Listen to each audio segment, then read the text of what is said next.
and welcome to Shadows by Firelight. Tonight should be a pretty big episode as well. There's a lot of ground to cover, mostly because I aim to actually finish the game tonight.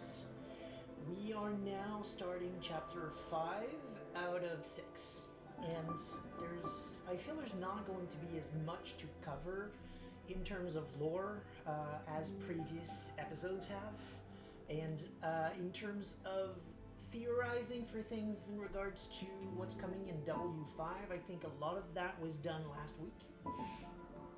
So if you weren't there last week, I'm going to come back on some of those topics. There's a couple of things I realized last week in between two games, and there's a bit of research I did to complement things we saw last time. But it's a big one. Last week was really the big episode I was looking forward to in terms of talking about W5.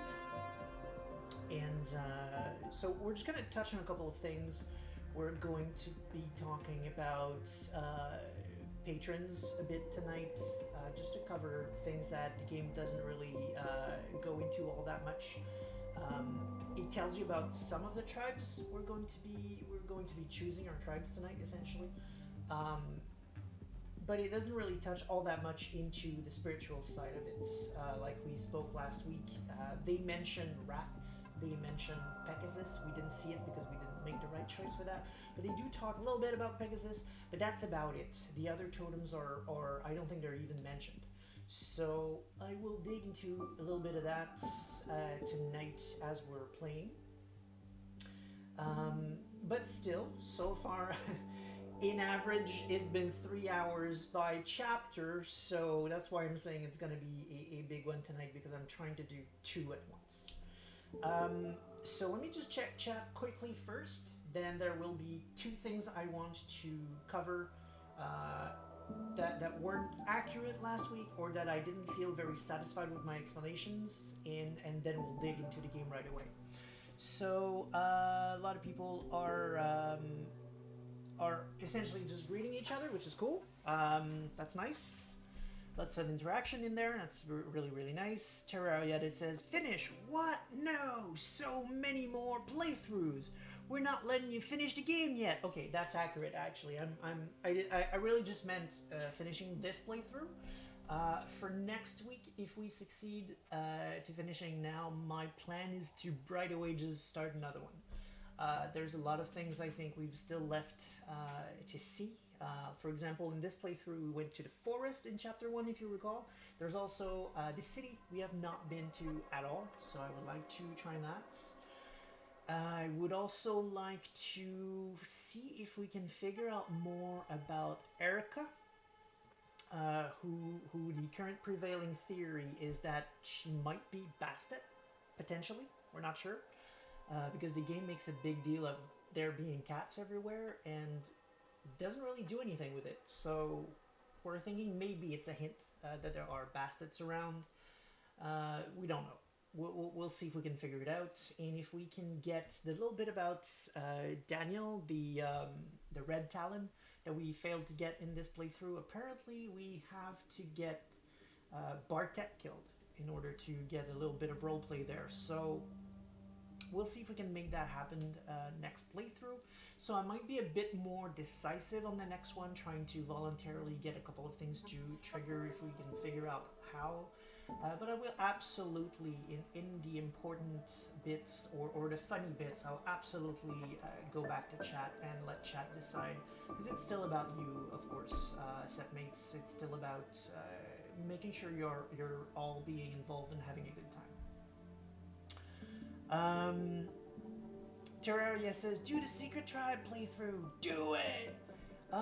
That's a good idea, actually. We absolutely could try to be a jerk to absolutely everyone and try to be as close as we can to our roots and try to see the ending.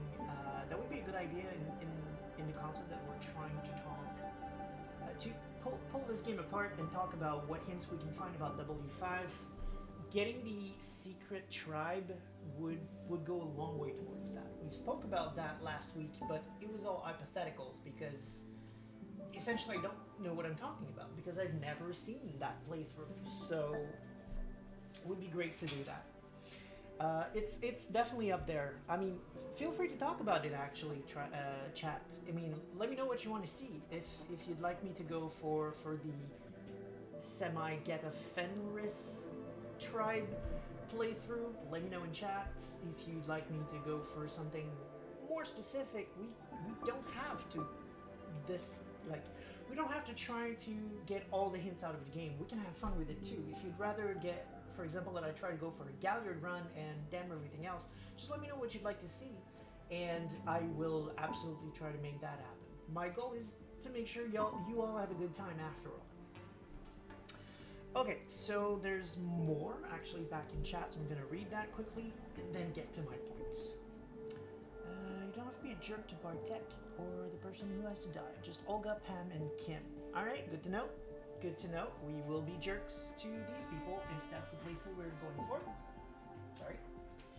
My chair's being weird. Alright, so I will actually be reading something that I wrote. I'm not going to do that too often. I prefer to just talk and tell you what comes into my brain, but I didn't want to get these things wrong tonight, so I wrote them down as if I was talking, so that might be a little weird, but it's a way for me to make sure that I give the right information. So the first thing I wanted to go back to, it has to do with the Silver Fang theory. If you remember last week, there was a mention of a symbol I did not recognize but felt a little bit familiar. It's a symbol, a Garuglyph that we saw in the art at the end of chapter 2 when there's an image of a Krynos and there are a lot of glyphs as well. It can be tattooed or it can be something that just flies around. We've seen several variations of that. Either in my playthroughs or what other people have I've seen in their playthroughs. We don't yet understand everything about that screen, but there's this one symbol that I couldn't really put my finger on. So last week we actually found it. I took out my silver record book and I looked into the Silver Fang houses because that was, it felt like a house glyph, and I was actually, lucky guess, it was actually correct. The glyph actually refers to House Unbreakable Heart, which at the time I completely misremembered, so I gave you wrong information and I want to fix that today. I thought it was one of the Russian houses that had been destroyed back in the time of the Baba Yaga. That is incorrect. So I'm going to start reading things here, but I'm going to do it as if I'm still talking out of what's coming in my brain. So it feels familiar, but it's actually completely written in advance. I was wrong. I thought it was one of the houses that fell, but I did the research. It's an originally European Silver Fang house that was one of the first to immigrate to America.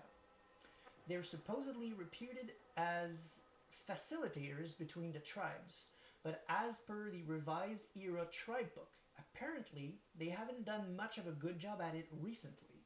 They're now seen as all talk and no action. So in the theory that we had last week about, I'm not reading anymore, I'm talking.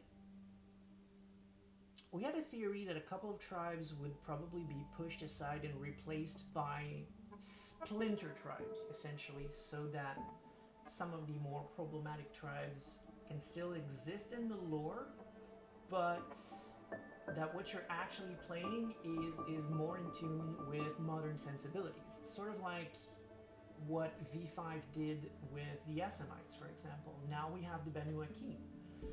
Sort of like what they're going to be doing with the Ravnos and things like that. Well, no, actually, Ravnos is going to stay in game, but they're trying to be more respectful, essentially, in their portrayal of cultures, essentially. And while Silver Fangs are not culturally problematic, they're thematically problematic. They're the tribe that their flaws is that they're insane, for lack of a better term. And it really isn't portrayed super well. It essentially has the same kind of problems that the Malkavians have. So, I mean, I assume I don't have to develop too much on that. And in that sense, taking a house that is all about building bridges and trying to fix things socially speaking between tribes is probably the splinter aspect you want to keep. So if you're thinking about maybe somehow making the Silverfang in general, they fell, they lost power, for example, maybe the Shadow Lords took over or something like that, it would make sense that House Unbreakable Heart would probably be the remaining playable faction. They would be the group that is trying to redeem the name of the tribe and trying to smooth things over with everyone. It's a theory. That's all it is right now. But I can see why they would choose that house as opposed to most of the other ones. Let's see in chat. I'm sorry, but could you turn down game volume? It's a little loud, or you're quiet. Okay, sorry about that. Gonna bring the mic up a little bit. And as for the game, I can probably still bring it down a little bit. Here we go. So that's what I wanted to say about House Unbreakable Heart. It's probably why that's the glyph we saw and not the Silverfang glyph in a place where there's a bunch of glyphs. Let me know if this game is still audible. I don't have my headphones on. So by the time we start the game, obviously we want to be able to hear it. But let me know if the balance is better. The other thing I wanted to discuss, and I wrote this down as well, was the distinction between the wild and Gaia. Last week I was not satisfied with my answer. I think it was still too vague by the time I was done. So I wanted to dig back into that a little bit more. So I'm going to read. The wild has strong influence in nature, because a lot of the question about that last week was essentially, is nature wild or Gaia? So I'm going to try to make that a bit more clear. In the world of darkness, the impossible is still very much possible there, in nature that is. Things are less defined, less static, which is why the wild can be strong there, while, for example, the weaver is weaker there. You can see the impact of that in the strength of the gauntlet, for example. That's why magical creatures also still live there. The World of Darkness calls these things bygones. You can think about things like unicorns and cats that can talk, all kinds of weird stuff. Those things still exist in the forest, and those things aren't wild aspected. They're not part of nature. They're magical, essentially. They're the kind of things that would cease to exist the second they are cataloged into a book. And it happened. It happened a heck of a lot. A lot of these races no longer exist because, well, essentially because of technocrats who started trying to strengthen the understanding of the universe, and therefore they have spread the looking for a word here, I said it several times last week, they've spread the very core of the reason why mages are at war with each other.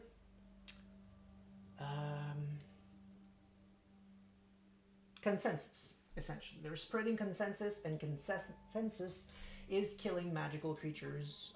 Think about the Fae, for example, and changelings. These things are weaker the more powerful the weaver is.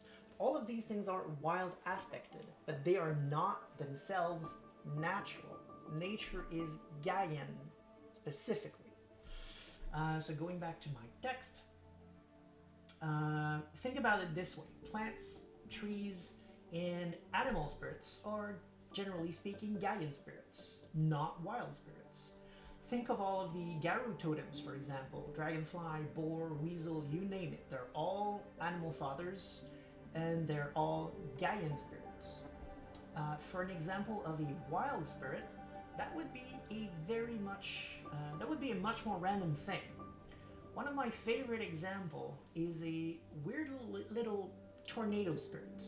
Unfortunately I forgot the name and I couldn't find it earlier today because I seem to have misplaced my book of the Wild. But I do remember the concept. So it's a small tornado thing that considers time to be pretty much just a suggestion. Anything that crosses through it or reverted to their previous state.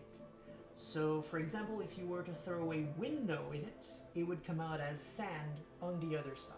That's a wild spirit. It looks natural-ish because it's a bit of a tornado thing, and a lot of the wild spirits are inspired by nature, but they are not natural.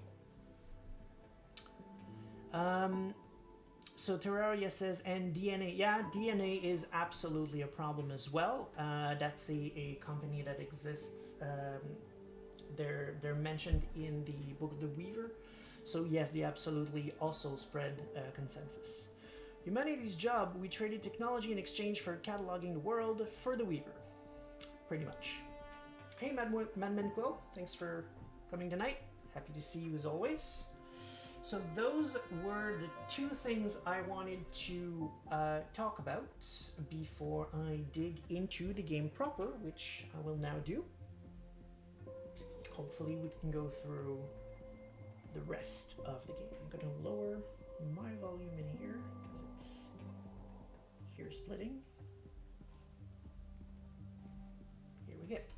Okay, let's finish this. While it loads, let's see who's in chat. Do we have the usuals? Oh, Genome is here. Stanil is there. Zankovic, hey man. Nomad isn't there. What's happening? I'm kidding. You're, of course, perfectly allowed not to be there. I'm sure it'll show up eventually. So, Chapter 5. We have gone through our first change recently. We have been told a lot of information about werewolves in general. We've talked about the triads, and we were told that we were a Ragabash, and that our rite of passage would be essentially getting rid of the loggers. So we made a plan, which I completely forgot what it was. I think we're trying to discredit the loggers, so I think we're going more political. And that's where we are right now. So let's do this. Loose ends. I woke up in my bed in the B&B, and for a moment thought the whole werewolf business had been a dream. Then I heard muffled giggling. Looked up and saw Anya and Bartek looking at me from the other bed. You caught us, but I thought you'd stay with your German friends a bit longer, said Bartek, embarrassed. We knew you were all right, Anya chimed in. They're a thing in this playthrough. Mm-hmm. And what was with you sneaking in through the window in the middle of the night? Naked? She raised her highbrow. I did some crazy things back home, but I've never partied that hard. Yeah, when my new friend said I'd destroyed the last set of clothes, I had to go back as a wolf. They weren't joking. There was so much to talk about. I thought they gave her, didn't one of the characters give her some clothes? Chat says, wait, lol, I didn't know about them sleeping in the same bed. Yeah, seems like they did. It's a first for me too, to be honest. In most of my playthrough, either one of them is dead or they're just barely in the story. I was worried about them, or how was I? I'm not sure why we'd be worried about them. As for how was I, it's probably better not to talk about that, but I'm still gonna let chat decide. Which would you prefer? I was worried about them, or how was I? I think tonight, because I'm trying to go through both chapters, unless we really burn through it, I think I'm gonna go with the first choice that I see in chat. So Zankovic went with worried, so that's what we're gonna go for. Are you alright? I asked. I was worried about you. Yeah, said Anya, scratching her head. After we were separated in the forest, I got lost and Bartek found me. And we ended up here. Oh, that's right. They were with us. Right. Okay, after the before the first change, we went with Bartek and Anya to put some posters or something like that.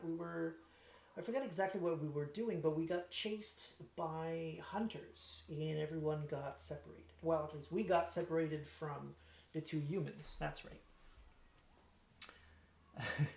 Zankovic like, whoop! Sounds like he's happy his voice counted. So we now have a choice between hadn't they seen us or I side with relief. Hopefully they haven't seen you, but okay, so we're choosing I side with relief. They were telling me what they thought was true. They had no recollection of seeing werewolves. So, oh, nice! So Pat was right. The human mind couldn't cope with seeing a Krynos, and when the delirium ended, the subconsciousness patched the holes in their memory with something rational. But how are you feeling? Asked Anya. Interesting. I did not know delirium was in this game. It's defined as the madness and memory loss suffered by humans who look upon a Garu in Krynos form. Okay, so I do have an occasion to do a bit of info dump tonight. So this game is awesome. It explains a lot. It explains a lot of things, but it also brushes over some notions. When it talked about delirium, I don't even remember if that was explained in this playthrough, but it was in some of my other playthroughs. They're being very decisive about it. They're saying like humans cannot remember, and that is very not true. In fact, there are tribes like the Getafenris who don't trust it. If a human sees them in Krynos, the human will is gonna have to die. They don't take the chance with the what Vems call the masquerade and werewolves called the veil. They don't take chances with that. But in theory, what the delirium is an irrational and primal and overwhelming fear that humans have of the Krynos form. They tend to lose it a little bit, and most of them will rationalize it. That's true. But it is not a guarantee. Mechanically speaking, to help you visualize it, it depends on one stat known as willpower. The more willpower you have, the less you're going to rationalize, the more you're going to be able to face the truth that you just saw a monster. It takes quite a lot of willpower to be able to remember that you actually saw a Krynos. If memory serves, that's starting at 8 out of 10. So, to be fair, we're talking 80%, 90% of the entire world's population will most probably go, oh yeah, that was a big bear. But there's still some 10 to 20-ish% who will remember, and those are people you don't want to mess with. Humans with that much willpower are movers and shakers of the world.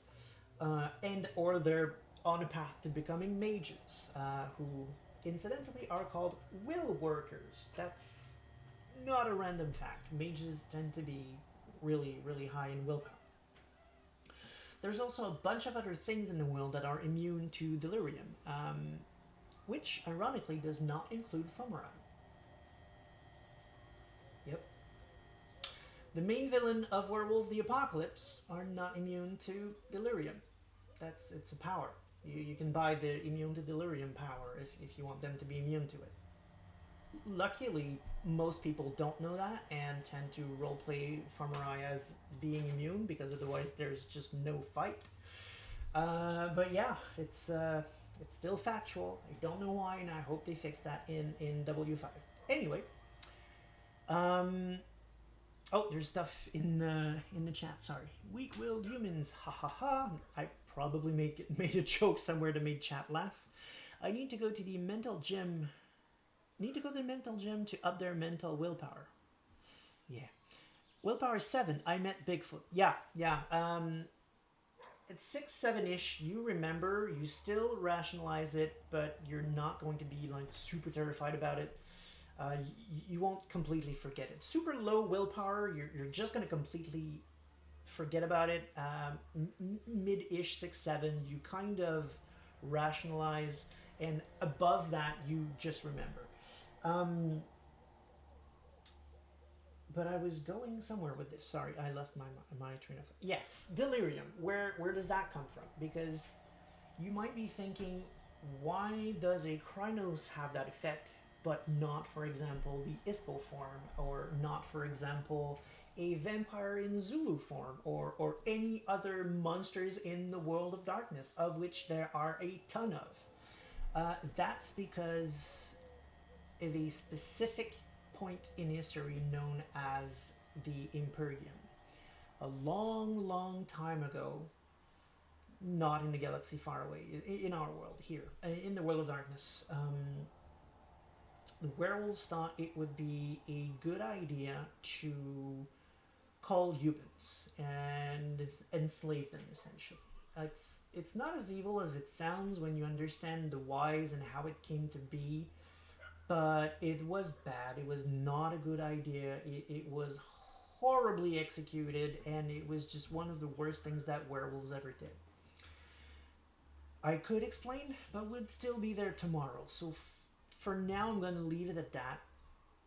Werewolves essentially tried to control the human population so it wouldn't get out of hands, essentially.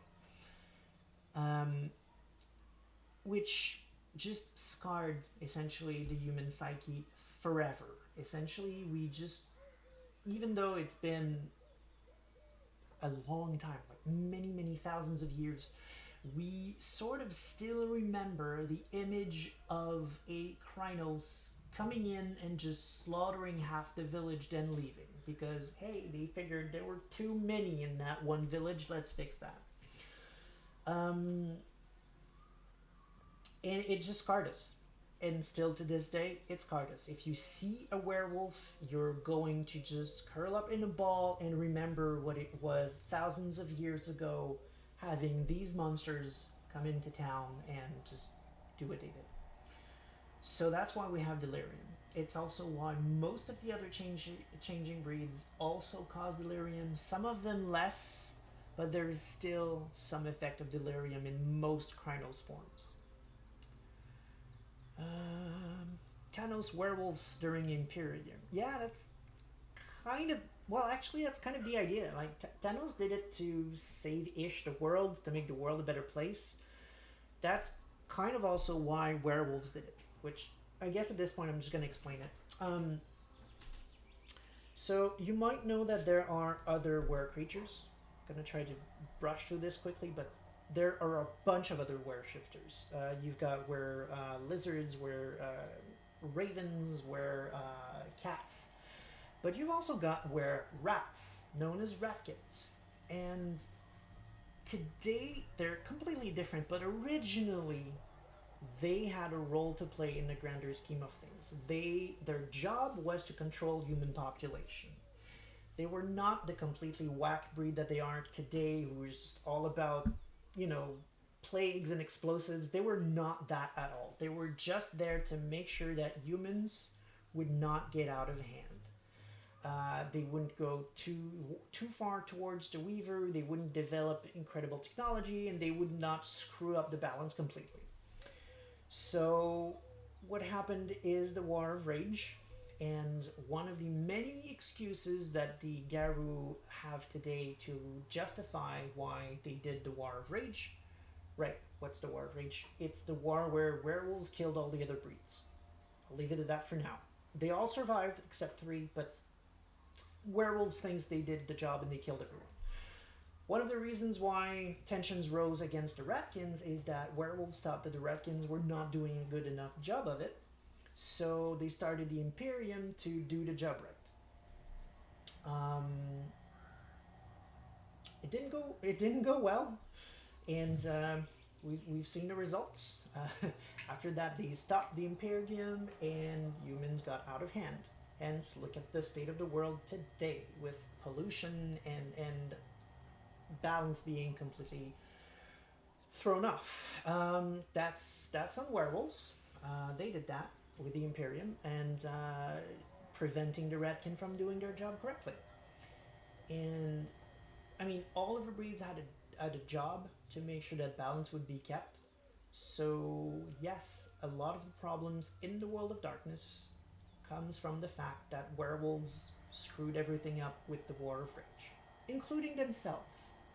Want to know why Garus can't reproduce anymore? Let's talk about the Apis for a second, who were the matchmakers of Gaia. Their job was to make sure that people would find their soulmates and that their odds of breeding true would be considerably increased. Well, the Apis are one of the three breeds that were completely destroyed.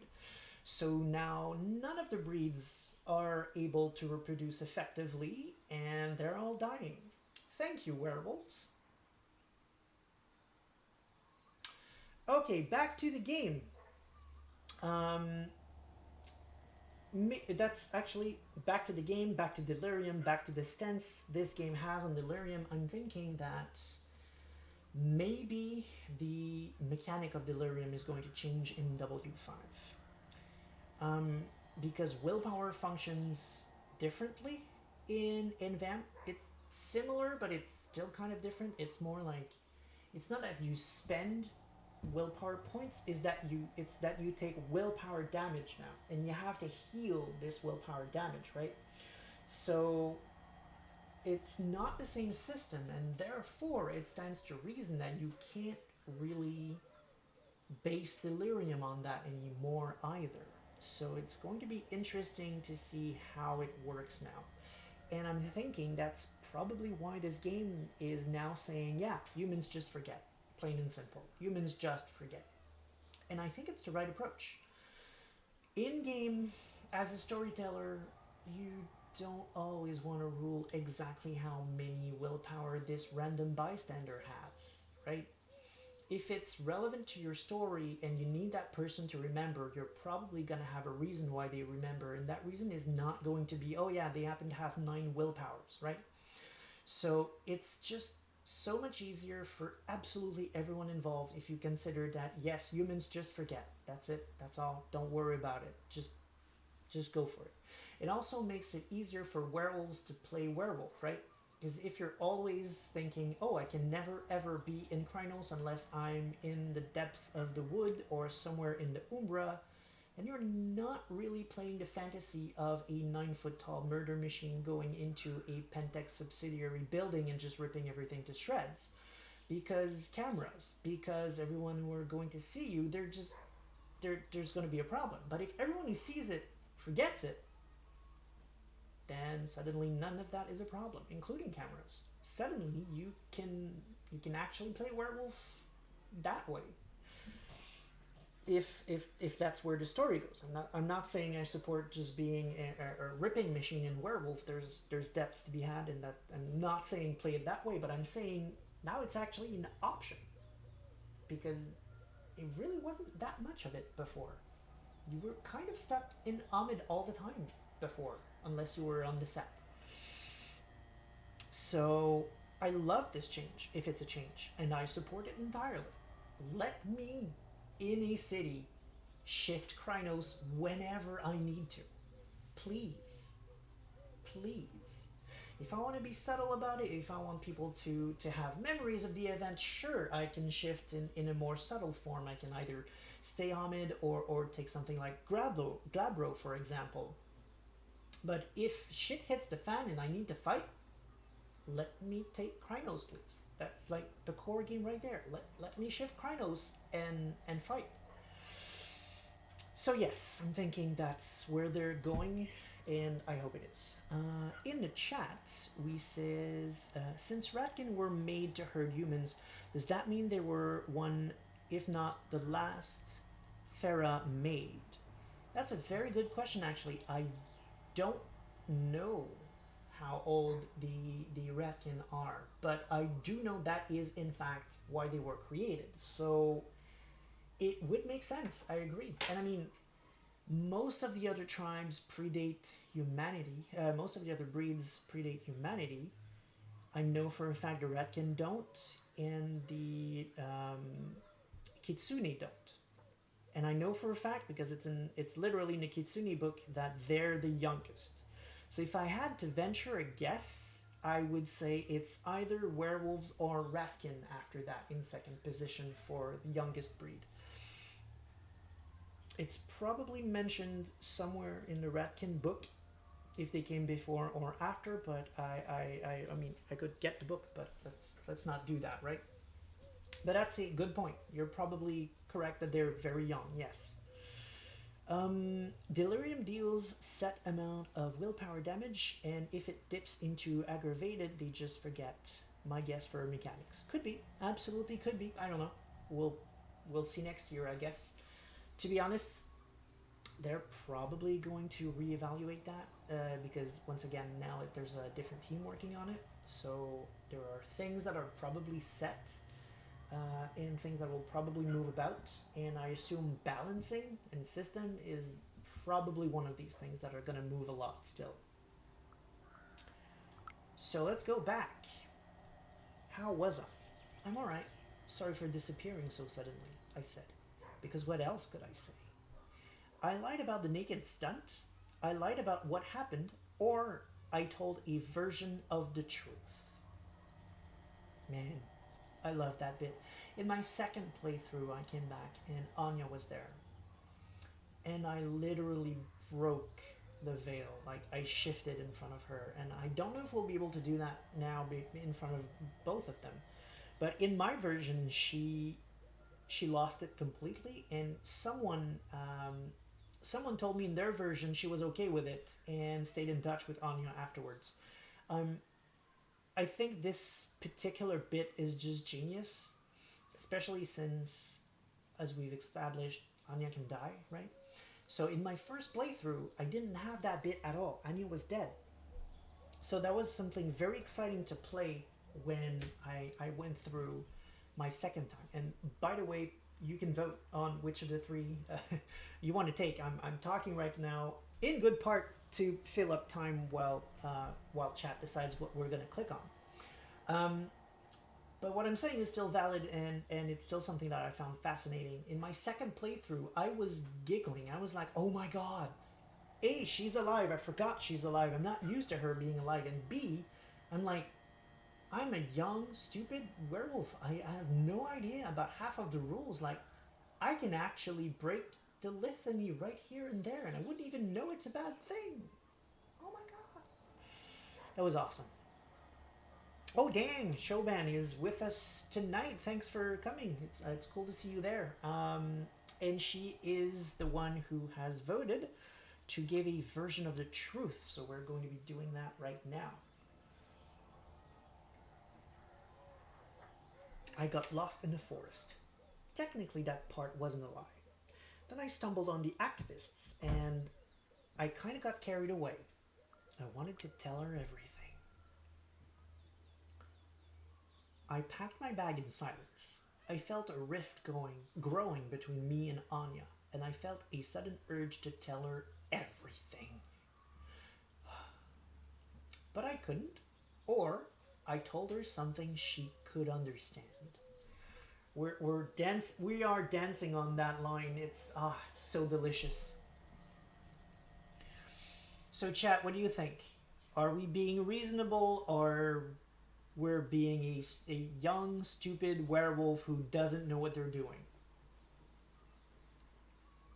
I'm curious. I want to see what chat chooses. I want to see how this plays out. I've never had them both together in that scene.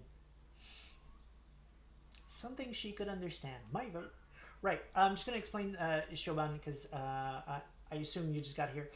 Tonight I'm going with whatever is said first in chat because I'm trying to go through 2 chapters tonight. And usually I take about 3 hours per chapter, so tonight I'm taking a bit of a shortcut. Whichever is chosen first is the one I'm going to take. But before that, I'm going to read chat. Terraria says, I actually don't like in the playthrough I watched that she completely abandoned her and Anya didn't stop her, like she just joined a cult. Because that is how a human friend would act. So Anya... Okay, the character completely abandoned Anya, and Anya just let her go, despite feeling like she joined the cult. Yeah, that's not cool, I guess. But I assume Anya was not close. Those are factors to consider here. Are we still close with Anya? Anya is loyal, so even if we dump her, I wonder how she's going to react. But right now we have a vote that says something she could understand. We are straddling that line. I couldn't tell her the truth. I was a Garu and I had a secret duty to protect the veil, hiding us from mortal eyes. But I could tell her something. I learned something important about myself, I said, and I have to follow it for a while.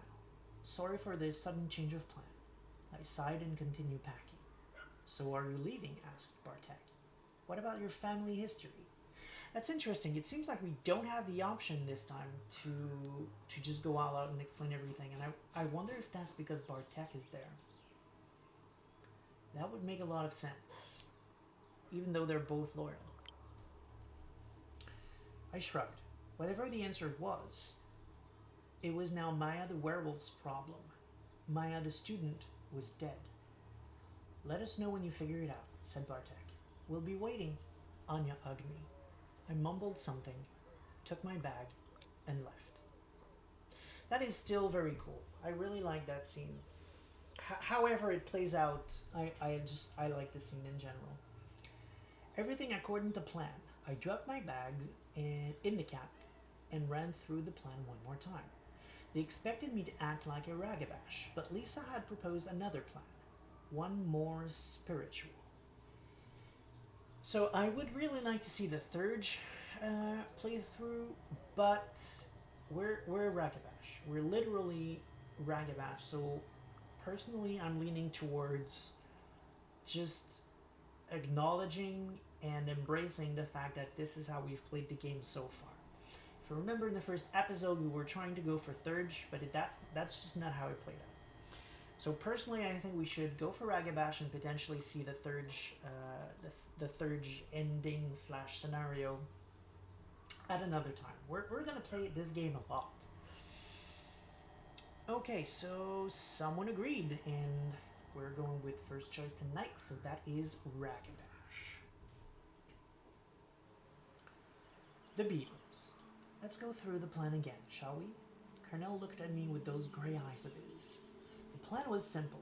Trick the woodworkers into entering a strictly protected reserve and cause an incident with international repercussions. It was war! It was necessary, or it was fun.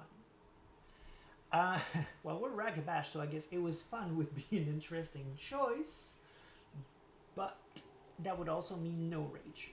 I'm fine with it, just letting you know. While chat decides what we're doing, I'm a bit puzzled as to who that is. I think that's Olga, and that's not us, unless we changed our hair color suddenly. Could that be Kim-ish? I still wish we had portraits of the characters here. Could be Kim. I think Kim has white hair, doesn't she?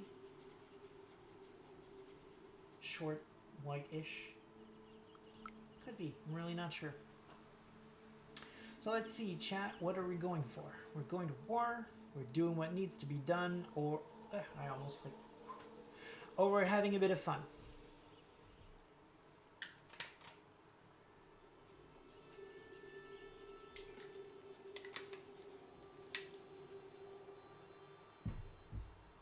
can do it. You can do it, chat. Am I still connected?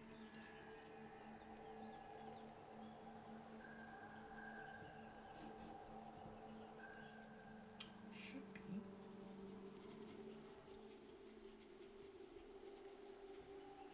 Okay. Well, there seems to be no vote coming in, and or I'm disconnected. So I will be going for Ragabash, I guess. Okay, we've got chat coming in. But you see, I don't like how Anya is so okay with Maya just leaving.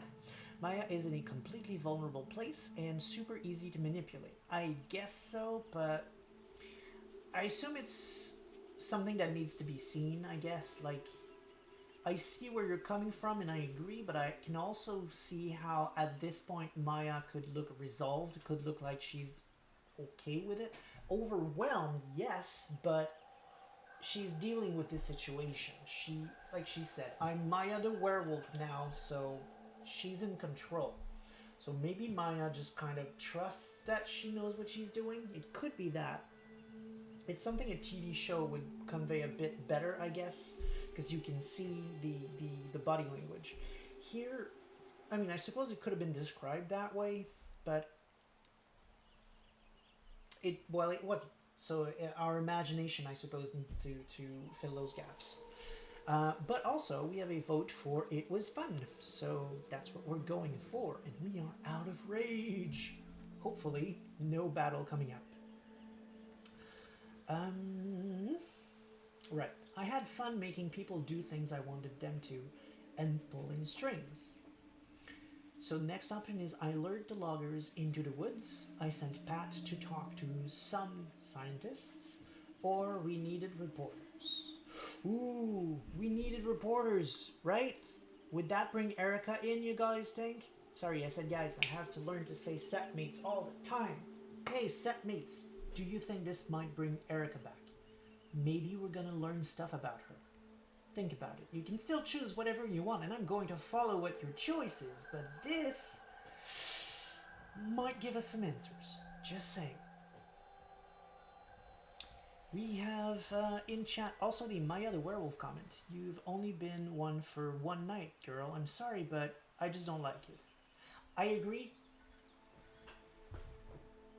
Yeah, it's cool. Thanks. My battery charger letting me know that my batteries are charged. And we have a choice with reporters, so I'm happy. I have a contact in the press. I said thinking of Erica. Nice. Terrible idea. No. Kim shook her head. Just ask Pat to post a video online. We needed more than a video, or why was Kim against it? Kim.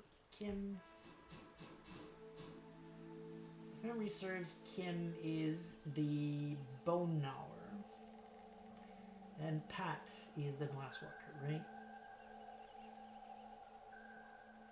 So I guess having Pat post stuff online is a good idea, to be honest. You'd want a glasswalker to handle a situation like this. I do get that. But also, I want to have more to do with Erica. So, I mean, again, I'll follow your choice. But my voice is going with we needed more in the video. But then again, this sounds like a right plan. So both options are currently open. Take a sip. Yes. Shoban coming in for the save. Thanks, Lupus represent. Press is now friendly. Posting it by ourselves wouldn't achieve anything. We needed more viewers, better credentials. I found Erica easily enough. Yes! I got an anonymous tip, and there'll be a confrontation between loggers and scientists in the reserve, I told her. I can give you an exclusive. She agreed enthusiastically. After that, I needed to engage a third party. I lured the loggers into the woods. I sent Pat to talk to some scientists. I guess both could be interesting. Both have a chance to work.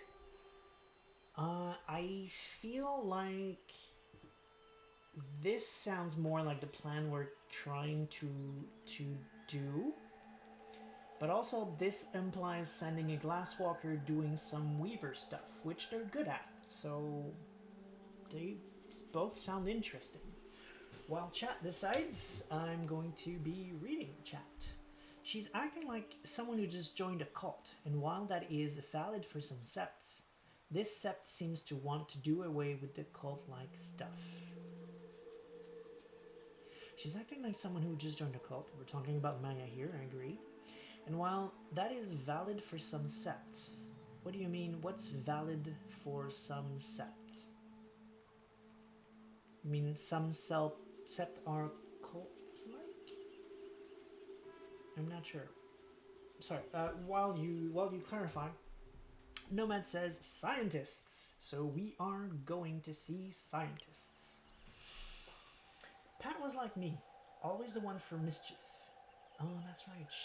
She's Ragabash, isn't she? I thought she was Thurge, but she might be Ragabash. So she had no problem telling her colleagues that the loggers were going to a protected area where an endangered beetle lived. She even offered to go with them.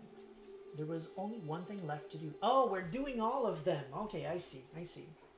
I lured the loggers into the wood. When I told Lisa that I needed to sell some bullshit to the loggers, she almost smiled. I'll give you a package for them that'll let you get closer and throw some words around, she said. I added some extra kick to it to make them more reckless. She handed me the bottles. She gave me a plastic bag with 3 bottles of her special moonshine clinking inside. I needed a local connection, so I called Bartek. Oh, so we keep in touch with Bartek. Interesting. In reference to the conversation we're having with Terraria. Still not involving Anya, to his point, but at least Bartek is involved. And we went there together. I needed to plant a story about a planned sabotage. There's this old pine tree. I made sure they heard me talking. Lots of pines, actually. We could chain ourselves to them or hammer spikes into them to break the chainsaws. I could see the loggers believed every bit of it. Finally, we were ready. Just gonna catch up with chat. Some septs force your werewolf re-education.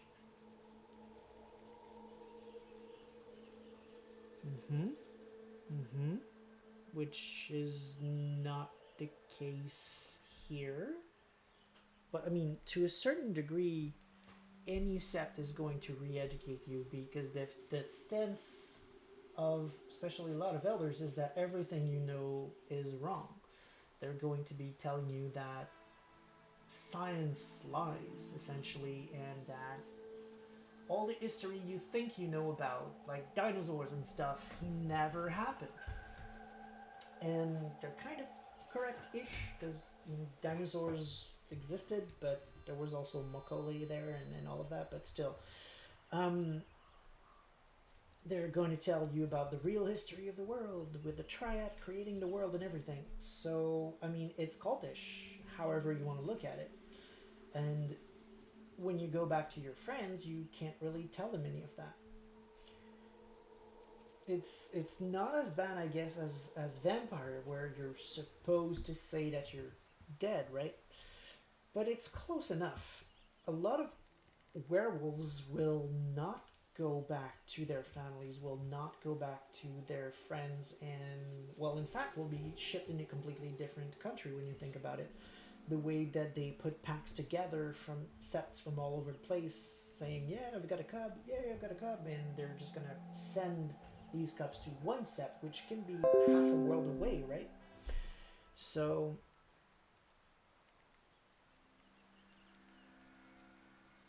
no, wait a lot more than an hour, buddy. You're not going to be restarting. Schedule. Sorry about that. tomorrow, my friend. Reboot tomorrow. Sorry, Windows wanted to reboot my computer as I was talking. That's not gonna happen. I forgot my train of thoughts, unfortunately. But right, as in Vampire, and that's why you've got some flaws like Persistent Parent, for example. Because remember, at least in previous editions, you tend to shift pretty young, like literally during puberty. So you were still mostly a child. And the idea of the flaw is that your parents don't want to accept that you're dead and they keep looking for you. So it's a problem for the veil, right? So that's a theme of Werewolf. Here, Maya shifted pretty damn late though, so I guess this is more or less unexplored territory. And I'm thinking W5 will normalize late shifting. I hope they do. Because we've grown up, right? I mean, I want to be able to play Werewolf without trying to remember what it was like to be 13 and play a kid. I mean, I could do it. It could be an interesting character concept, but I'm almost 40 now, and I don't want to play a 13-year-old unless I'm playing Tales from the Loop, and that's the whole point. I want to be able to play a 30-ish guy who is going through his first change. That's what I'd like to play. So I hope they fix that. But it does raise a lot of question about how they're going to handle situations like this if they do that. It was just not an issue before. So, I mean, I agree. You've got a good point, and that's probably something we're going to have to talk about in a book somewhere, I suppose.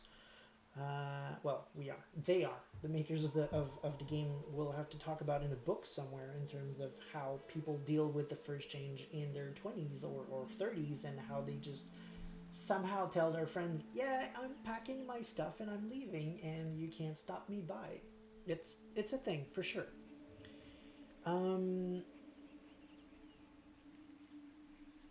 Terraria says, I'm saying that Maya's cult-like shift isn't warranted. And instead Maya, the student, is dead. I mean, if your point is she shifted quickly, I agree. But I think there's more to it than that hasn't necessarily been mentioned much. In Werewolf, the assumption is that you've always felt like you didn't belong anywhere, essentially. Like you were different, and things didn't really click until your first change and until people started to tell you these things and you were like, oh, that makes so much more sense. So you tend to accept the werewolf life rather quickly for most of the werewolves, even the Lost Cubs. It's kind of baked in, especially for some of the more whack auspices like the Theriges and the Galliards who tend to just have very specific outsets and certain very particular skills, like a great memory if you're a Galliard and you just focused on tails and all of that. These personality quirks just kind of click when you suddenly find yourself learning, hey, you're a werewolf and this is what you were born to do, and it just works. So I'm not necessarily against the shift in perspective, but I agree that Anya just going, okay, cool, is something that could have been covered, could have been mentioned, especially when she's loyal. There might have been a scene where she's like, hey, this is weirding me out. What's happening? And you get to either choose to push her back and just jump out the window and say, just leave me alone and I'm leaving. Or just say, please trust me, I know what I'm doing. Or at least calm her down or convince her to let you go. That could have been played out this way. And yeah, that probably would have worked in a way that would be more interesting for the Anya character. But then again, it's not Anya's story, so I'm okay with it. I mean, they have to focus right now more on Maya and her rite of passage. So I understand why they wouldn't put more time with Anya, but I also would have liked it to be there. I think it would have been a stronger scene, and it would have been more character development. So we're up to date on chat. It took a few days, but finally the plan was set in motion. The scene had been set, and the curtain went up. Curtains? Should not be plural. Anyway, went up.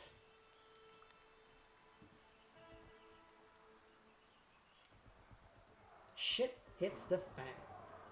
It was a beautiful clusterfuck of my own making. Such a Ragabash way of doing things. They cut down 2 trees before the scientists arrived, and the whole place looked like a battlefield. I was so proud. Erica and I, were hiding behind the bushes, watching the scene unfold. Pat was nearby, waiting for my signal. It was hard to look at, or I nutted at Erica. I will let chat decide. Don't have much of a preference here, except here we're potentially going to interact with Erica, but here we get rage, so they're 2 pretty good choices. Terraria says curtains go sideways, 1 curtain goes up. Fair enough. Good point. Thank you. Very good point. Nomad voted first to nod at Erica, and so did Daniel, so we're definitely doing that. Cool for joining us, Nomad. I did not point that out earlier. Thanks for being here once again this week. Erica was watching, her eyes gleaming. I nutted at her and she started recording. One of the men was yelling at the scientists, "We're doing you a favor cutting down these woodworm-infested trees." "There are no spruce bark beetles here," the scientists shouted in outrage. "This is one of the last inhabitants of Pupristis splendus." That sounds like a made-up name. "The most magnificent of the European woodland beetles." I'm sure someone in chat will check if that's a real name. But I don't know, splendens makes me feel like, I don't know, splendid. It sounds like, these are cool beetles. "You won't tell us what to do in our forest." The logger pointed out his finger at the scientists. I'm not claiming that the developers of the game made up the name. I'm claiming that Pat potentially made up the name, is what I'm saying.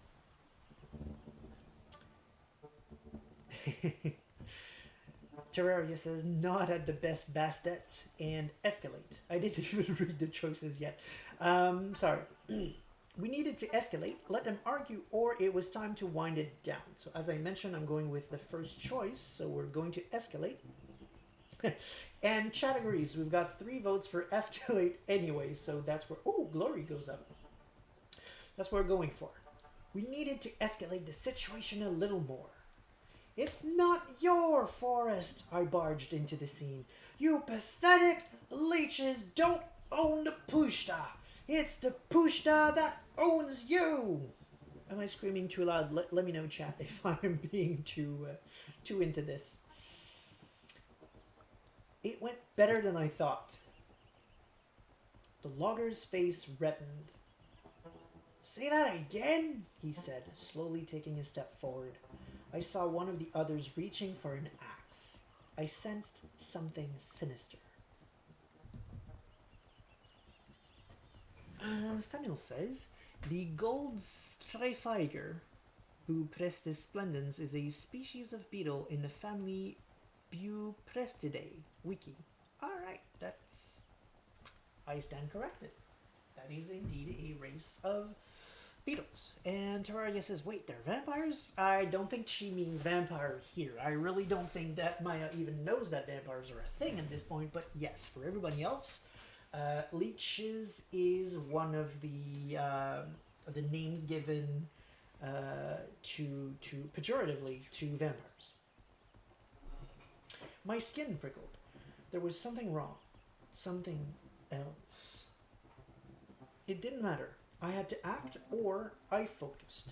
We have a choice for focused, so we're going. I opened my eyes to things humans couldn't see. Stench of alcohol and anger got stronger, and I saw it. A red mist hovered over the men. Yellow, angry eyes shone in the cloud. It was clinging to the men, but a few wisps still lingered in the bottle on the ground. Well, well, says I, looking at Shoban and Terraria in the chat. A strange, weird, worm-tainted bottle. Where have I seen that one before? It's interesting, though, because it sounds like we have a weird vision power here. Because it's not sense worm. We're not smell-based here. It's described as a red mist. Yet it's things humans couldn't see. That is not a werewolf power that I'm aware of. Unless it's sort of a sense noses type thing. It's still not an official power, but it's something I would consider allowing players to do with a noses roll, kind of. Interesting. Chat says, focus. This was made by Pan and or Lisa. Where did we go? I opened my... Oh, Lisa's Moonshine. Yes, yes. She. They said earlier up here... it's too far up, but yes, they said earlier that the Lisa gave her a bunch of bottles. So I don't know what's in those bottles. I guess we'll figure it out.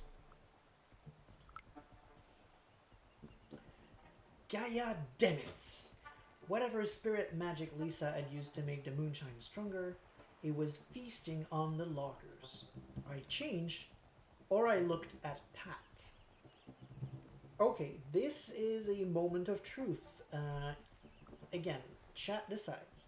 But if we're changing here, we've got to be careful as to what form we're going to take, because there's a lot of people here, and we're right next to Erica.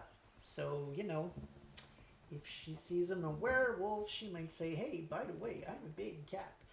Or we could look at Pat and just try to make a more... take control of the situation. Well, actually, chat already decided we're looking at Pat, so let's do that. I looked at Pat for advice, but I saw... Wow. Okay. Never mind, I guess. But I saw her muscles bulging as she tried to control her own rage. So I changed. Terraria says, I know some vampire in V5 have this exact ability. A drink that makes people frenzy. Interesting. And, oh wow, okay. We have a vote for Hispo. And a vote for Glabro. 2 votes for Glabro.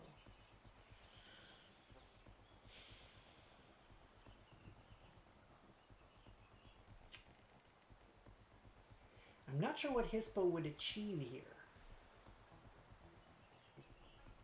But it would show Erica something. Whereas Glabro sounds like a more physical form that can help keep control of the situation. But then again, I'd like Erica to see my Ispo form. But then again, this is the clever choice. But Erica, Terraria says, I relent, I was outvoted. Okay, fine then. We are going Glabro. Hopefully that still leads to something interesting with Erica. The pain was stronger than I ever imagined. I felt muscles spasm as they rearranged themselves. My jaw cracked and my mouth filled with blood. I clenched my fists and claws drove into my palms. I screamed. When I rose, panting and sweaty, I was more than human. I was Glabro, wolfish, strong, scary. I took a deep breath and loomed over the logger. What do you think you're doing? I asked, snatching the axe from his hands. I threw it aside, gaining rage, or I broke it in half. losing willpower. I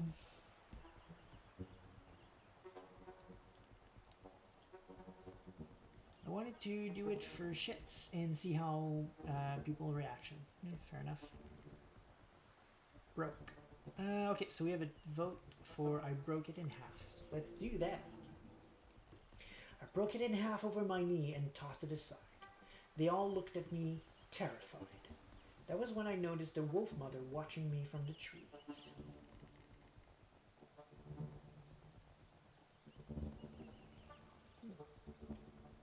Sorry, just watching quickly something who was left in the chat.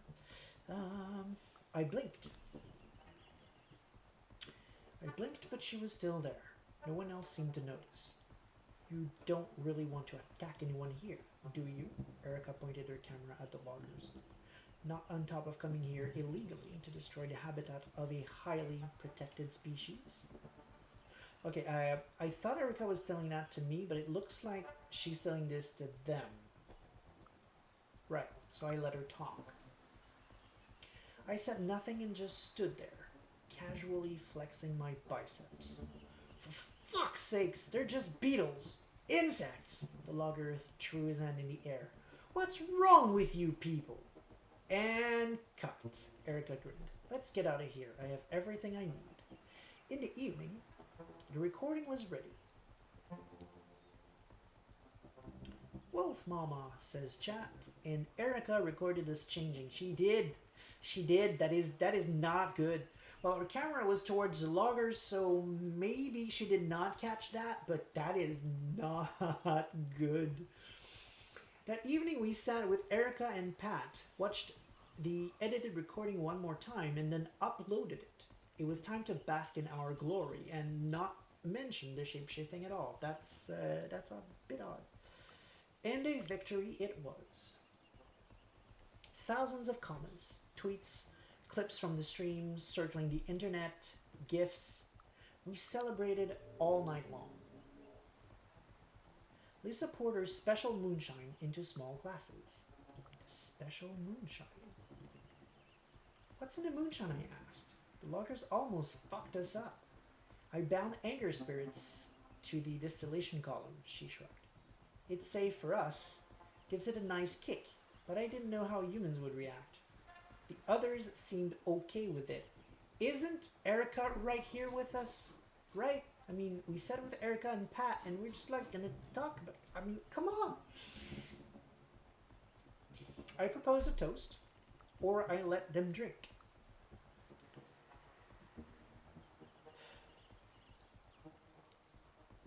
Wait, what? You said... Chat says highlighted Basque. Basque Bastet. Okay.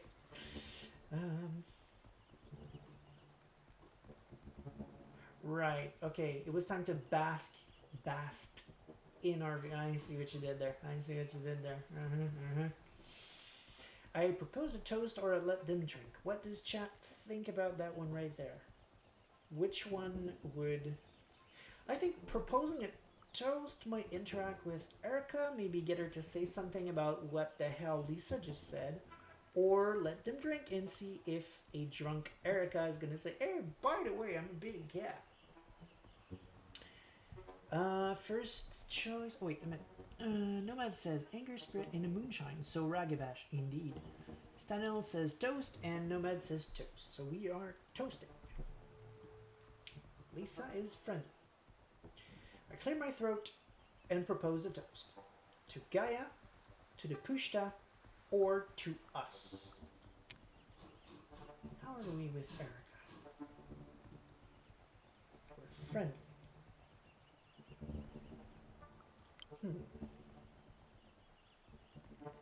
Anger spirits distillation fetish. Yes, that is what it is. First vote went to the forest, so going with that. To the Pushta, I said. She will be protected. It was a good night. A moment of triumph. I couldn't wait for the Sept meeting that morning. Creating bad PR for the loggers was my rite of passage, and I knew that I did great. I couldn't believe that I made it so far. We met soon after the sunrise. On the same clearing where I woke up the first time as a Garu. Lisa looked at us all and smiled. Our patrons were looking at her expectantly, so she stepped towards the center of the clearing. I am the third of this set, and I am here to make sure we do things the right way. In terms of potential info dump, last time we looked at the description for Ragabash, and it was pretty much spot on, so let's see what they say about Thurge. Those born under the crescent moon are mystics and seers, dealing with spirits, interpreting visions and omens. That's perfectly accurate. The only thing I might add there is that they're also priests-ish in the sense that they kind of venerate the spirits. Not all the tribes do, but it's one of the approach. It's one of the reasons why they were given in the Book of Auspices gifts that were actually curses, so that if people were to act in ways that wouldn't please the spirits, or if they knew that they had done something that pissed off spirits, they could take matters into their own hands and essentially be the tool of holy retribution and just curse the motherfuckers up. It's a pretty cool aspect, actually, of the Thurge that is never played, but should be. I held my breath. Stenel says they are teachers also for spiritual side, unlike Galliard. Absolutely. Very correct. Terraria says Thurge hacker, best Thurge. It's a tried and true classic of the Glasswalkers for sure. She turned to me, and I held my breath. Maya, come forth. Are you a cub who seeks recognition as an adult? She knew that already. I answered, or what?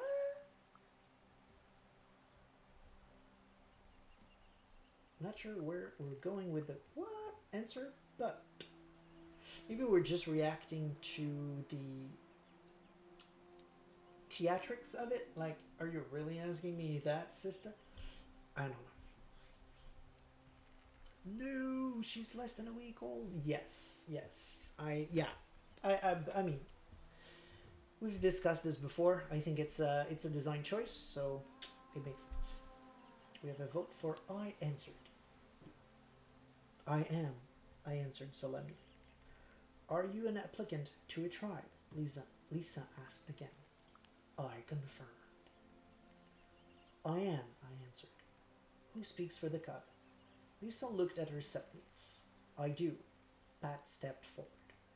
I'm Electric Beetle of the Glasswalkers, Ragabash of the Winter Weasel Pack. I observed the cub on their mission, and I'm here to tell the story. Interesting. In all of my playthroughs before, Carnell was the one who stepped forward. Intriguing that Pat is the one that said it this time, and it makes sense, I guess, in this playthrough where we used the Weaver essentially. It's interesting. So we have a choice between Electric Beetle, really? Would I have to take a new name or secret names? Cool. I wondered if they... By the way, I just clicked what the chat decided. I wondered if they all had cool secret names. They probably had. I love the ancient spiritual vibe of it all. As the cub passed her challenge, asked Lisa. Of course I did. Or I held my breath. By the way, not every tribe has D-names. Well, most of them do. But some of them, the D-name is sort of their real name. Like, for example, the Red Talon, kind of. And there are some who just don't really need it. Like Black Furies, for example. The main character in the Black Fury tribe is just called Marie Cabral. That's it. That's her name.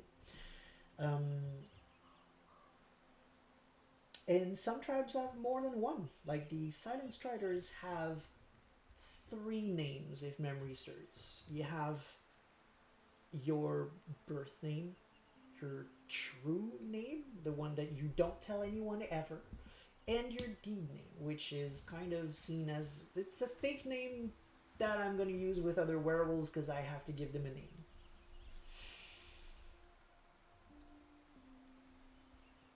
I held my breath is the choice that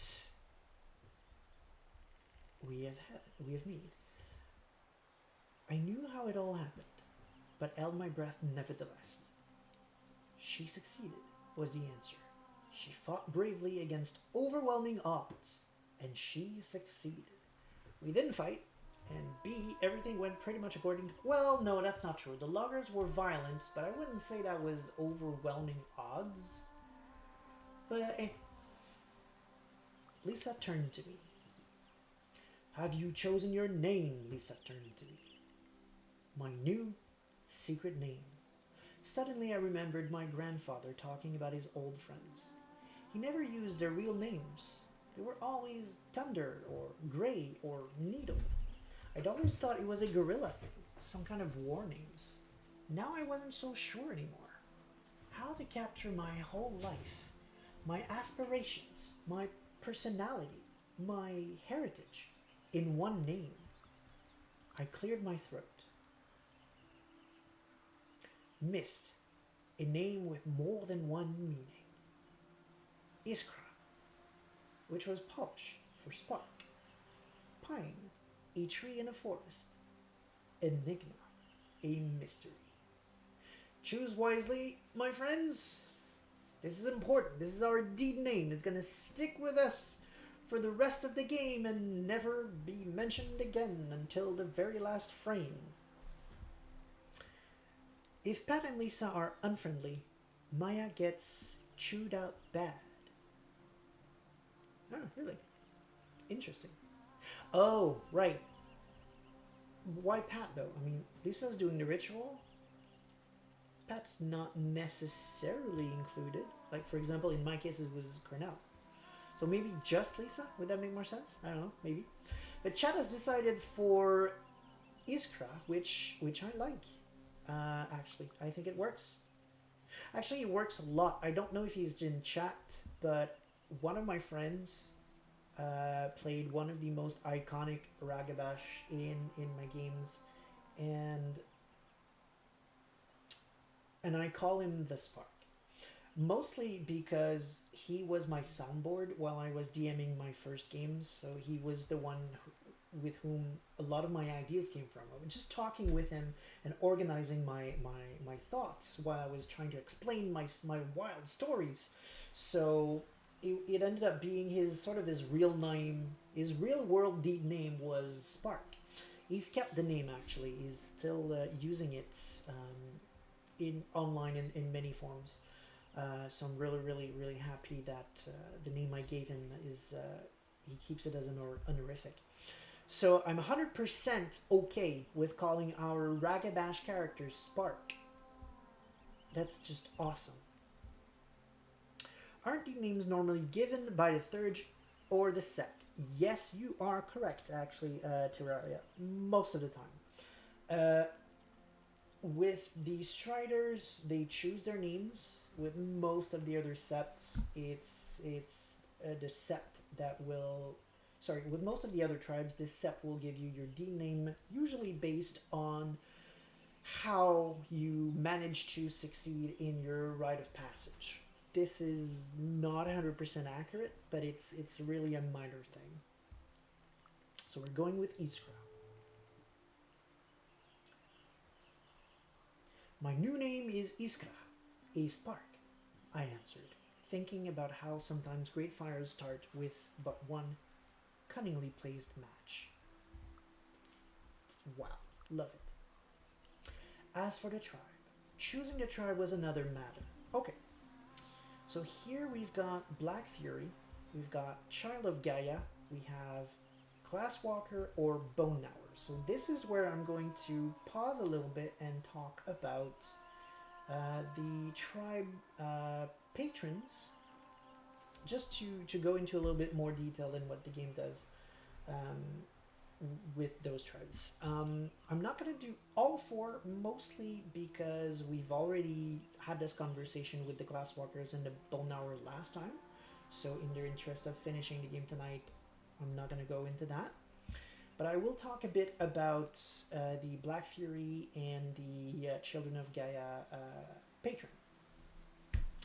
And I actually wrote something down for Pegasus because I didn't want to forget the ideas that I had about the Black Fury. So as in the beginning of the episode, I'm gonna read, but I'm gonna read as if I'm just saying it.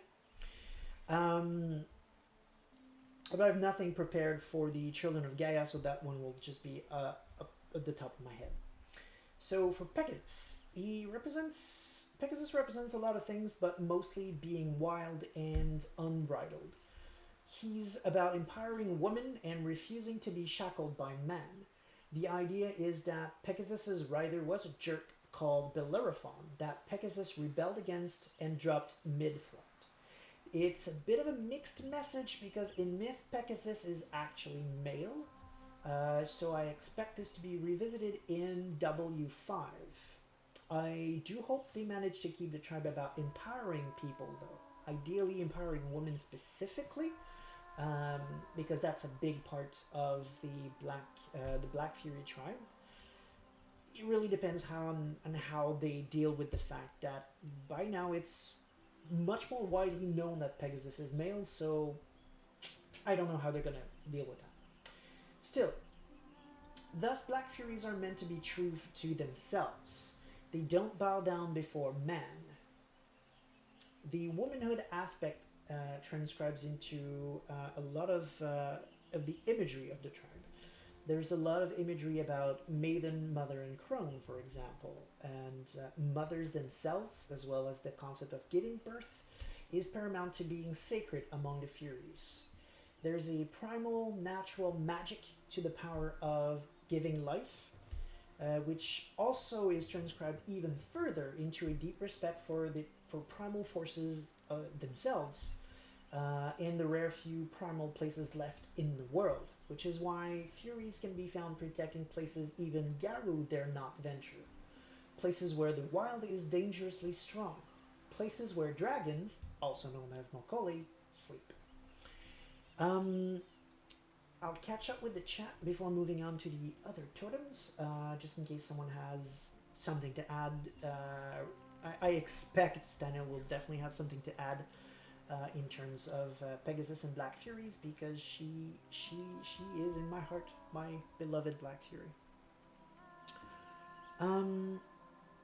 Senel says, I think it's like most nicknames. Someone calls you that and it sticks. Right, so we're essentially talking about B names here again. And that's pretty much it, to be honest. Before we move forward picking tribes, can you please look at friendliness of the guides and pick one that is on the unfriendly side first? I like Terraria's idea. If I have to choose Black Fury forever. And glass. Okay. So if I understand, Stanil and Terraria are essentially voting for whoever hates our guts. We can determine that now, but I will keep talking about the patrons when that's done. So Black Fury is Olga, who's neutral. Children is Cornell, who's loyal. Glasswalker is Pat, who's sympathetic. And Bonauer is Kim, who's neutral. So we don't have anyone who's unfriendly, actually. Everybody likes us. The most neutrals would be Olga with Black Fury and Kim with Bone Gnawers.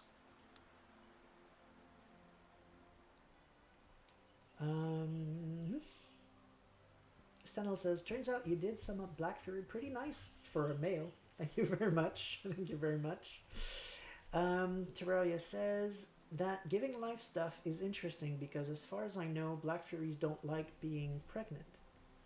Stanel adds, no kidding, you did well. Thank you very much. Coming from you, that means a lot. I mean, I know werewolf, but there are things in werewolf that I refer to other people's expertise. If something has to do with spirits, and I'm not sure, I'm going to be talking to Stano. If something has to do with Black Furies and I'm not sure, I'm going to be talking to Steno.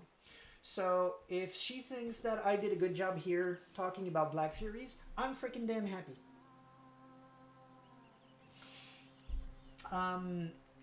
But yes, to answer Terraria's point, as far as I know, Black Furies don't like being pregnant. To be honest, I have no idea where you picked that up. It could be in some of the not the lore, but the fiction. If you read some of the fiction, there is a part there where there's a very young Black Fury who is pregnant and not dealing with it very well. I think it's the fiction of the revised tribe book, if I'm not mistaken. That's just something I'm remembering from decades ago. But the tribe venerates motherhood. Being a mother is sacred, and it is a big deal. That doesn't mean they all want to be mothers, though. That doesn't mean they're ready for it. That doesn't mean that they don't find it inconvenient. They're still Gaia's warrior. They still need to be able to go in the fray and do what they need to do. So you have to choose when you're going to be pregnant, essentially. Which Stano actually agrees with. Pregnancy is hindering but sacred. And Terraria adds, Scythe, okay, no, being denied in a really harsh way. I'm sorry, man, I did not mean to be harsh. If I was, I do apologize. That was absolutely not my goal here. I just tried to say that I trying to see where you picked it up, essentially, to help you see why you might have gotten that impression, but it is not factual. That's all I'm trying to say. Right. Oh, okay. I see. Not you, the game. I see. You're being okay. I see. I think is Terraria is being disappointed because there's no tribe here that hates our guts, and therefore that if we picked it, we would be denied in a harsh way. Okay, I see. Perfect.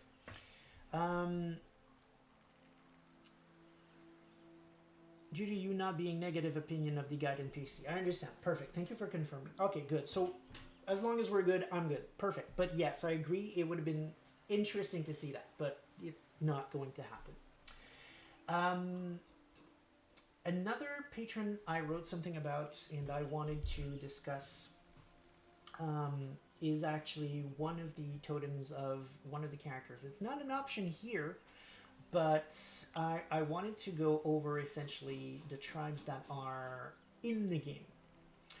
And conveniently, I wanted to talk about the Red Talons, whose patron, Daniel, is the first one in line here, so I'm just going to go down there. So the patron of the Red Talons is Griffin, who is about being true to one's nature, primal side, essentially. He's about hunting and doing one's part. He's also mostly about extinction. Griffin is one of the aforementioned bygones that I mentioned really early in the episode several hours ago. Magical creatures that has ceased to exist because the world has moved on and essentially forgotten them. So he's a magical creature that, exactly what I just said actually. He's about the circle of life and passing away when your time is done.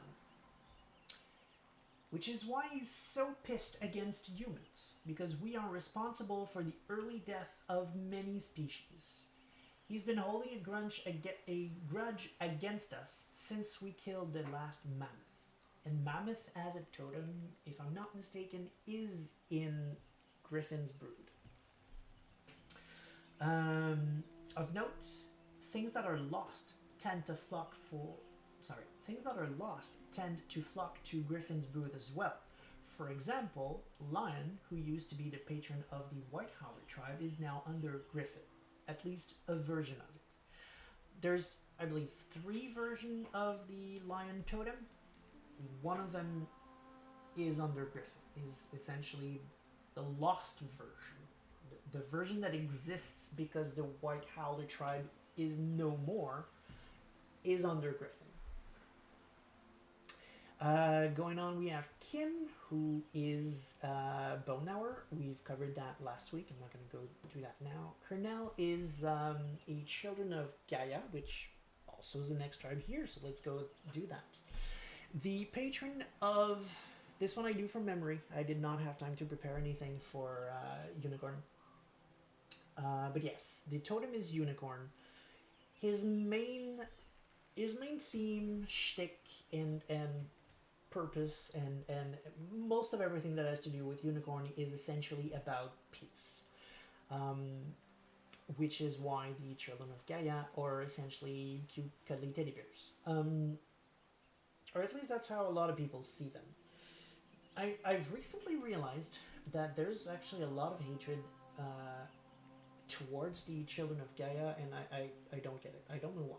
It's fine if that's your opinion. You're absolutely allowed to believe what you believe in. But it seems the general opinion is that because they're peaceful, the Children of Gaia have no place in Werewolf the Apocalypse. And I'm under the impression that the crowd who likes to play Werewolf mostly to be a 9-foot-tall murder machine are the ones who believe that. I could be wrong. It's just my impression. But there's absolutely a place for the Children of Gaia in Werewolf the Apocalypse for many reasons. For starters, whenever you're going to develop something, one of the first things you're going to look at are all the themes that have to do with what you're building. And a counter theme is a theme as well. So whenever you're going to build a video game, a tabletop game, or movie, or whatever, you want to explore the themes and your counter themes. It creates a natural contrast in your storytelling. So you need a peaceful tribe in Werewolf the Apocalypse to create a spectrum, essentially, and you want your tribes to fall somewhere in there. Werewolf the Apocalypse would not be as deep and interesting a setting as it is if the only tribes we had were Geta Fenris and Wendigo Chaubai. It would not be a deeply spiritual and philosophical setting if you had only that. You have your extreme themes, and you've got your exact opposite. You have to explore all the nuances between them. So Children of Gaia are that exact counter theme. And in terms of why they even exist and make sense in the society that we're exploring in Werewolf, that has a lot to do with their patron. Once again, the patron choose who falls under the tribe, not the other way around. And so that implies somewhere down the line, someone went through a rite of passage, and Unicorn popped and said, "Yo, you're my children now." And thus the tribe was born. That person was chosen because in their heart they were compatible with Unicorn, and after that they followed the teachings of Unicorn, and thus was born eventually a tribe that followed those teachings.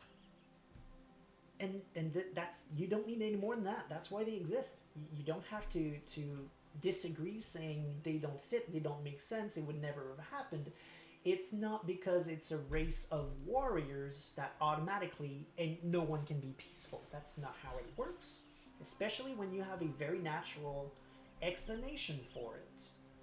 Gaia chose who were going to be in her brood, and who were going to be the patrons of the tribes, and one of them is Unicorn. Gaia just decided it, because remember, Gaia is not about war.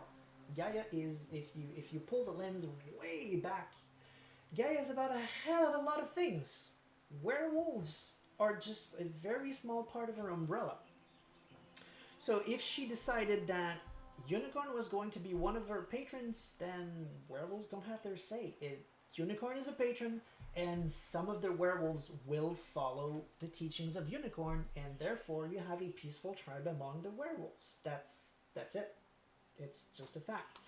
There is no argument against the existence of the Children of Gaia. You don't have to like them, you don't have to want to play them, but they absolutely 1000% fit in Werewolf the Apocalypse. Now back to Unicorn himself. He's all about peace and also about defense.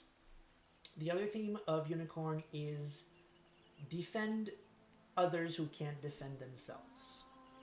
And one of the aspects of Unicorn that best portrays this is actually Black Unicorn. That's a thing. It's not a totem, but it is an entire brood of spirits that exist under Unicorn, and they are essentially all about war. Again, theme and counter theme. You can go the other way around. You can have a war spirit under the peace spirit. And the concept of the Black Unicorn is that you as a warrior go out there and fight so that others don't have to. Mind blowing. So yeah, Unicorn is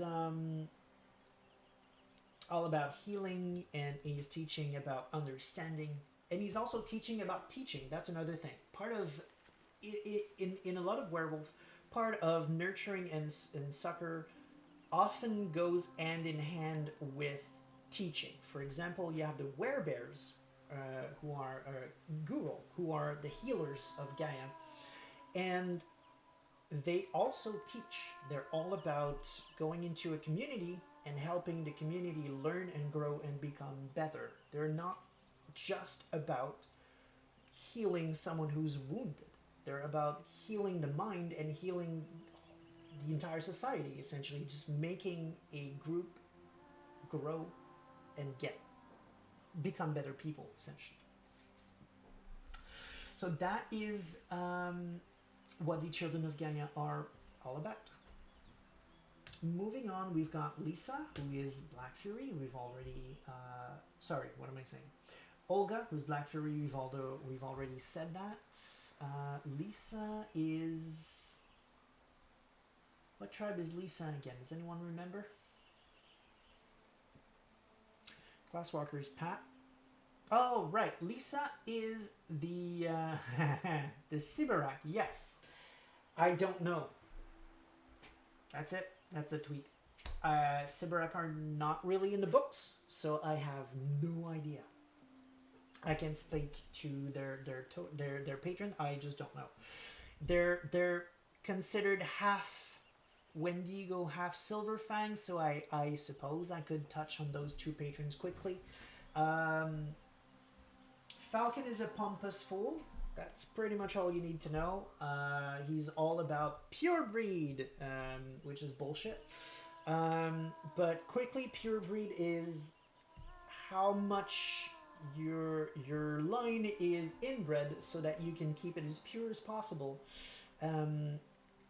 Which means in werewolf terms a couple of things. If your pure breed is strong, then your pelt will be cooler. Like if you have super cool, so sorry. If you have super high pure breed in the Umbra, you may even have supernatural effect. Like a very high pure breed Wendigo will leave snow behind them when they walk. And Falcon really isn't about all that much more than that. Like, be pure breed, be cool, you're noble. Yay, being king and monarchy. Whereas Wendigo is pretty darn cool. I touched about it slightly last week in terms of Wendigo being a problematic tribe. Not very liked by native people, but I'm not going to go there because I'm just not qualified to discuss that part. But I can tell you the werewolf lore quickly around Wendigo. Wendigo essentially teaches his followers to endure. So the tribe is a lot about essentially surviving in harsh conditions. A bit like cockroach, a bit like rat, but it's different. It's more of a natural harsh conditions. That's why they tend to live in the north, in places where it's super damn cold. Um, and it's about ignoring the fact that it's cold enough that it's going to hurt you. It's about going against strong creatures, impossible odds, and still coming out of there, surviving and going, I lost an arm, I don't care, I have another one. At least in theory, that's what it says in the books. However, there's another version of Wendigo that I like a bit more, which is presented in the book Croatan Song, which explains that originally Wendigo was not the tribal patron. It was actually Sasquatch.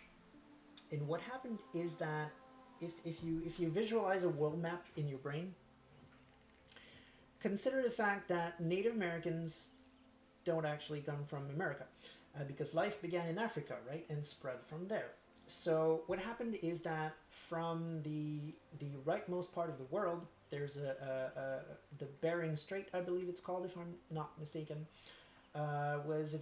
one day was frozen way back when, and this is when they crossed over into America and eventually established America. So that is how the three brothers, the Uktena, the Croatan, who don't exist anymore, and the Wendigo, ended up in America. It's the same in Werewolf the Apocalypse, with a few distinctions. Essentially, the worm was gaining power in America, and Gaia didn't really like that and saw it coming a mile away. So what she did is that she sent prophetic dreams to all the tribes and tell them it would be really cool if a bunch of y'all would just get up and go to America and do something about it, because there's nothing there protecting me from the worm. It's not true. There were Macaulay and all kinds of stuff, but that's the version of the books. So most of the tribes ignored it, except the three brothers. They embarked on the quest to, by foot, pick up a bunch of their kinfolks and walk over there across the Bering Strait. And the problem is the worm didn't want that to happen. So closing the march behind him was a fuck ton of banes and monsters and worse things. Crossing over was a horrible, terrible ordeal, and the Wendigo tribe, back then the Sasquatch, I guess, took the brunt of it. There was a lot of death. There was a lot of kinfolk who didn't make it. Not even just because of the monsters, but also just about the harsh conditions. Walking on ice for months in really low temperatures is definitely going to kill a few people. And so what happened is that Sasquatch froze, essentially. He was so saddened by the death of these people that his heart froze, and he became the Wendigo, which is a very dangerous spirit. I know a lot of the tension with the Wendigo tribe has to do with the fact that they're Native Americans compared to monsters. But that is not what they're going with here, at least not in the version exposed in Croatan Song, which I personally prefer. The totem Wendigo is seen as a very dangerous creature, rendered a bit mad by the pain of losing all of these people. So in that lens, what happened is that the tribe set up north, where their totems couldn't hurt anything else, where they could just leave him there in the frozen north, and he would not be in a position to rampage in the lush jungles, for example, of Central America or South America. He was where everything was dead and mostly safe. And in that version, the Wendigo tribe is actually all about protecting the world from their own totem. they have rituals. I forget what the name of the ritual is, but they have rituals that they do regularly, where they just sing peacefully. They sing to Wendigo to calm him down and ideally keep him asleep. Technically, Wendigo doesn't actually teach much of anything because he's just been asleep for a couple of 100 years because his tribe wants to keep the world safe from him. They're heroes. They're just really cool people who are in tune with nature, who live in a really harsh place because they have a sacred duty to keep the world safe. Which personally I find pretty damn cool, but again, I'm not an expert and I'm not qualified to take a position in terms of whether that is insensitive or insulting to Native American people. That is not my intention to do. I'm not qualified to do that. I'm just saying what's the lore in the books.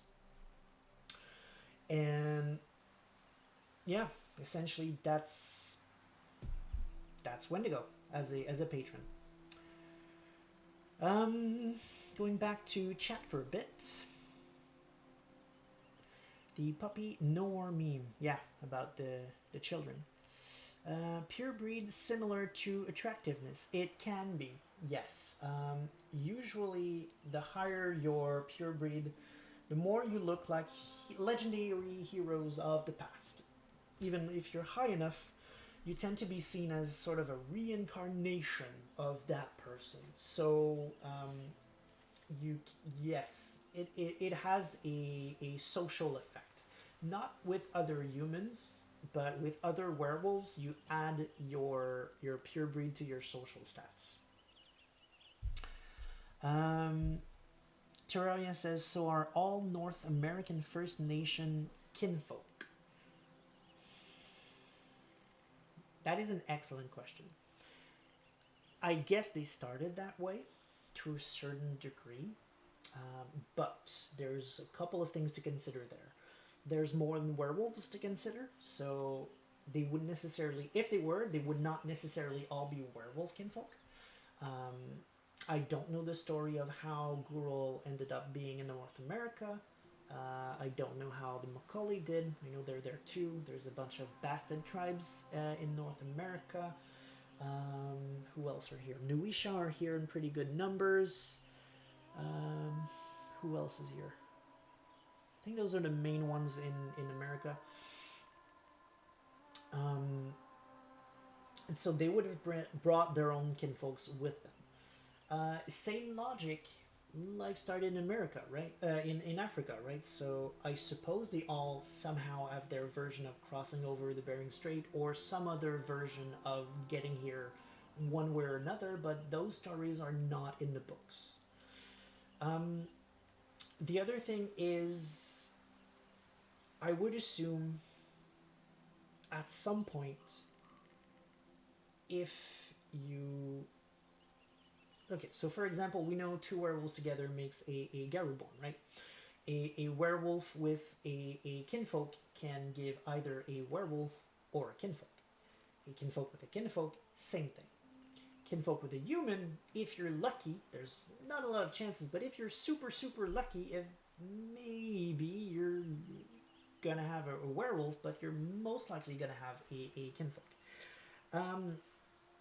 But eventually, down the line, you're gonna have a regular human.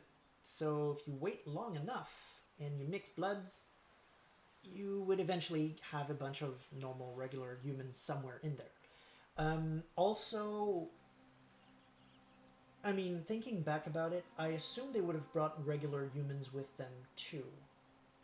I assume they moved entire human tribes with them, and not all of them would have been kinfolk. I know I said earlier they brought a bunch of kinfolk with them, but logically speaking, they probably brought a bunch of regular humans as well. Must have been a very weird walk because they also brought wolf kin with them too, so must have been quite the sight. Nomad says, if you believe the werewolf legend. Yeah, for sure. Once again, that's not necessarily entirely accurate. That's just the tale in one books. Stanel says, even if there were all werewolf kinfolks at the start, every generation has a percentage to make regular human. There you go. Exactly. That's much more succinct than when I was trying to say, but absolutely correct. So that is that for Lisa. Olga, once again, Black Fury, we said. Pat is Glasswalker, we said. Okay, so I think that's all of them. We're ready to make our choice. So chat, what do you think? What tribe is our Maya? Our, what was her name? Iskra. Maya Iskra Borodich. Which tribe is she? She's a Ragabash. She's got a bit of glory, a bunch of honor, little wisdom. Which tribe? We have a vote for Black Fury, which came first, so I'll take that into account. No, you're right. Nomad voted way before. I think he said Glasswalker. You're right. And Terraria says there was already a vote for Black Fury. Okay, so let's go back in chat to see which one came first then.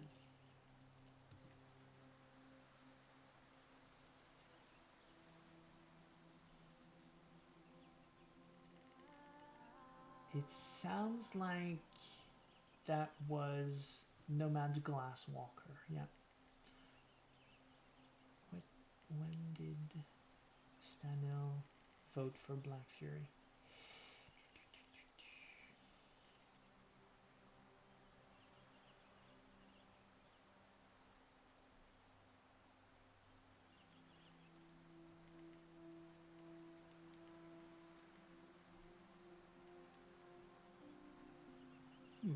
I do not see where Stanel voted for Black Fury.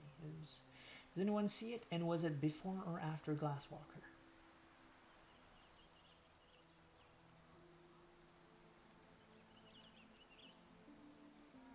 Okay, so Stanel's right here. I like Terraria's idea. If I have to choose Black Fury forever, right before Nomad chose Glasswalker.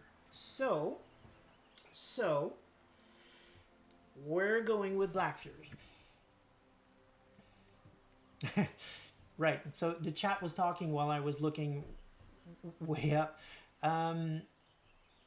Terraria says, I vote Bone Knower because I feel it fits the best. I agree.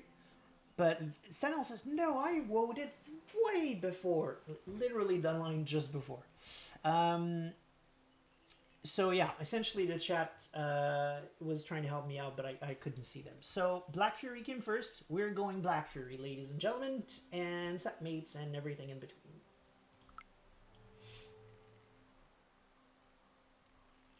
After getting to know both Olga and Gurnell better, I decided to become a Black Fury. Olga agreed to mentor me. Only one thing remained to end the ceremony and make me a full-fledged Garou.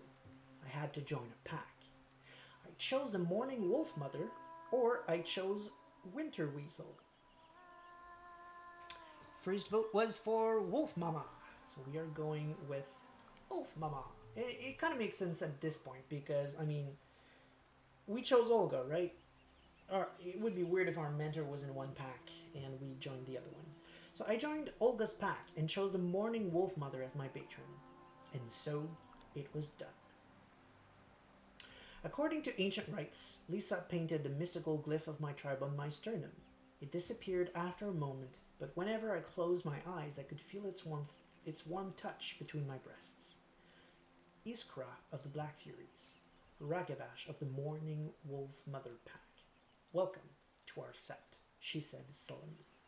And then she howled. Howls rose toward the sky. They sang about ancient laws of war, status, and secrecy. I remembered only a few. Combat the worm wherever it dwells and whenever it breeds. Submit to those of higher station. Respect those beneath you. And the veil shall not be lifted. I joined the song. So if you've been paying attention to what I've been saying, those are some of the laws of the Litany. There's a bunch of them that are not there, and I will not be going into that on stream tonight, because that's a whole other conversation. But those are some of them. I threw my head back and howled with dissent. I was a cub no more. I was ready to tell my own stories, to earn my own place in the pack, to howl my own songs. Please wait.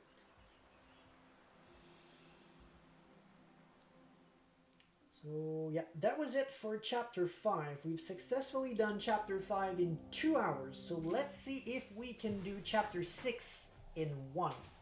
Because we're not going to be doing 4 hours tonight, but I'm pretty sure we can, because all the lore is done by now. So right now is just reading the story and choosing what we're going to do. All of the info dump, all of the information I wanted to give has been given. So for the rest of the stream, it's just the game, unless something comes up, and I believe we can do it in an hour. But let's see what chat says. Wolf Mama, like, do I get saying this? No. Okay, I guess this game doesn't care about my ideas. Also, there is already a Ragabash in Electric Weasel. That's true. That's true. Fair enough. It's chapter 6, the storm. Start the chapter. Dust to dust. It was one of those blistering summer days when the asphalt melts, the grass withers, and the air smothers those brave enough to step outside. Despite the heat, it felt like the whole village was at the funeral. It was moving. I stood there surrounded by people weeping over their loss, looking at the rosaries they clutched in their fists. Something tightened in my chest. One of the hunters had been found dead near the place of power. Nobody knew exactly what had happened to him. There were whispers of rabid wolves. It was our doing. My doing. And the death had tipped the scales. Did anyone suspect that I was responsible for the death? I didn't think so. To them, I was just a strange girl, harmless, and far from home. They looked at me, but didn't really see me. I could feel the tension seething around me. This death, this funeral had pushed the community, already weary and frightened by the recent disappearances in the forest, to the edge. The world was watching. Ooh, press. Maybe we'll get something with Erica. The press had swarmed to the funeral like flies. They were reporting on how the illegal logging was a danger to both the ecosystem and human lives. The police were watching the crowd with disinterest as they leaned lazily against the trees. It had become political. Suddenly, Puszta Białowieża had become politically charged and the hottest place to be in Poland. And it wasn't only local politicians and activists from both sides who'd caught wind of the commotion. The Minister of Environment himself had driven to Białowieża to attend the funeral. He was standing next to the priest conducting the ceremony, surrounded by police and what looked like a handful of bodyguards. The coffin went down and the crowd stirred. Everyone started lining up to throw a handful of dust on the coffin or put flowers on the grave. I felt someone joining me. Just look at them, said Lisa, joining me. Nobody wants us here. They fear us, but would never admit that. I couldn't blame them, or I wished things were different. I will let chat decide while I catch up. Oh, no, actually, there's nothing new in chat, so that would be that. What do you all think? We definitely can't really blame them. Oh, we have an answer. Nomad with wish. So here we go. They have their reasons, I sighed. I wish things could be different. They would want us gone even if we weren't the Garu, she scoffed. From the outside, we're activists, fighting for the Puszta. But for the local, we're just strangers barging in and telling them what to do with their lives. I've never actually had a playthrough where I was not with the Wolf Mother. The Wolf Mother are the locals, though. right? Oh, but they themselves, right, right, okay. Pat is an outsider. Not Pat. Lisa is an outsider, and so is Maya. Right. Okay. Not referring to the pack, but specifically. Okay. So we can choose, but we just knew better and gained back some bit of rage. We were exactly that, or we had to give them time. What does chat think?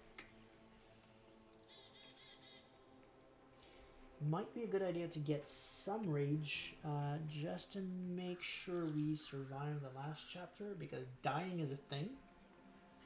I've actually died in my second playthrough. But then again, my second playthrough was Aaron and I went all out, and I definitely did not make the best choices to stay alive. Choice is for time. Here we go. They just needed time to get used to us, I said. Problem is not going to disappear, and finally they'll join us. Nevertheless, she was right. The crowd was not happy seeing us there, and the minister knew how to use that sentiment. I listened in disbelief. I watched in disbelief as the priest handed... Sorry, let me start over. I watched in disbelief as the priest handed him the mic. He wasn't someone you'd call a good speaker. He repeated some platitudes, but it was clear he'd only come to show his face and tighten the leash on the local logging companies. The crowd listened, silent. We can escalate, we can make our move, whatever that is, or it was also our doing.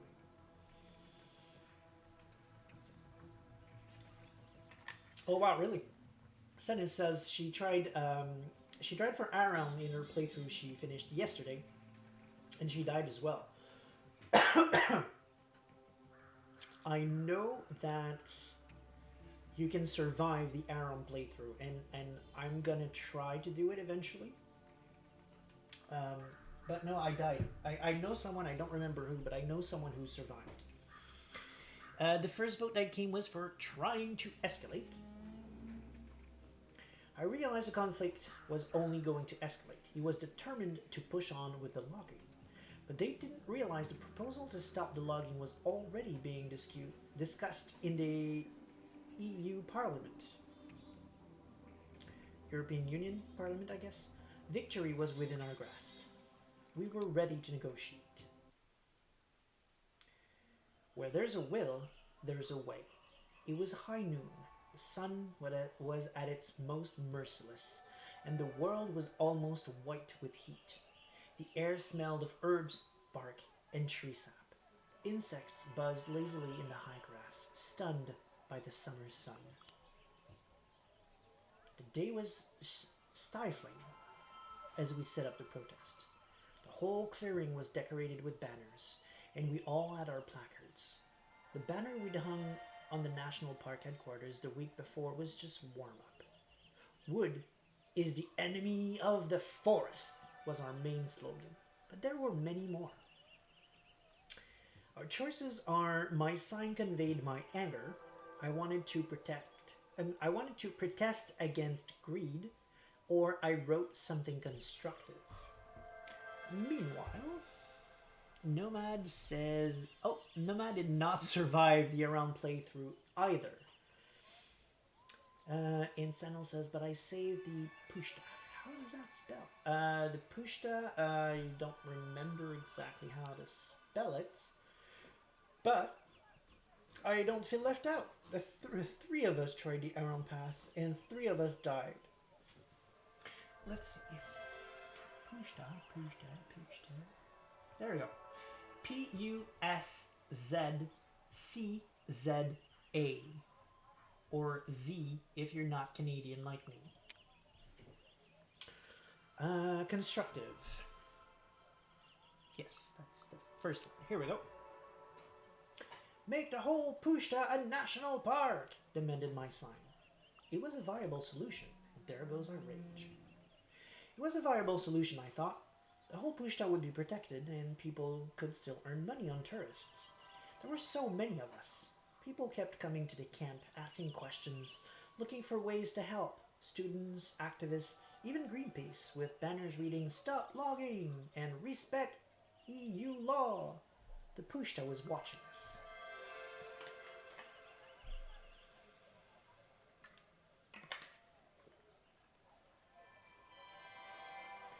The Pushta was watching us. Every time a gust of wind was bringing the wet smell of the forest to my nostrils, I felt her strong, steadfast presence. She knew that we were doing everything in our power to save us. I thought about my family. For centuries, my family served the Pushta, protecting her and hunting down her enemies. And now I was the last Garou of my lineage. What legacy did I want to leave behind? The pressure was almost palpable, and tempers were flaring. The cops were gathering, or I looked at my pack. Let's see what chat decides. In the meantime, Terraria lets me know that there's actually 4 of us who died. There was another streamer that I mentioned last week who tried the game, and in her first playthrough she ended up as a Get a Fenris, so I'm going to eventually take a look at that to have a better idea of what choices to make, so we can see it ourselves on stream as well.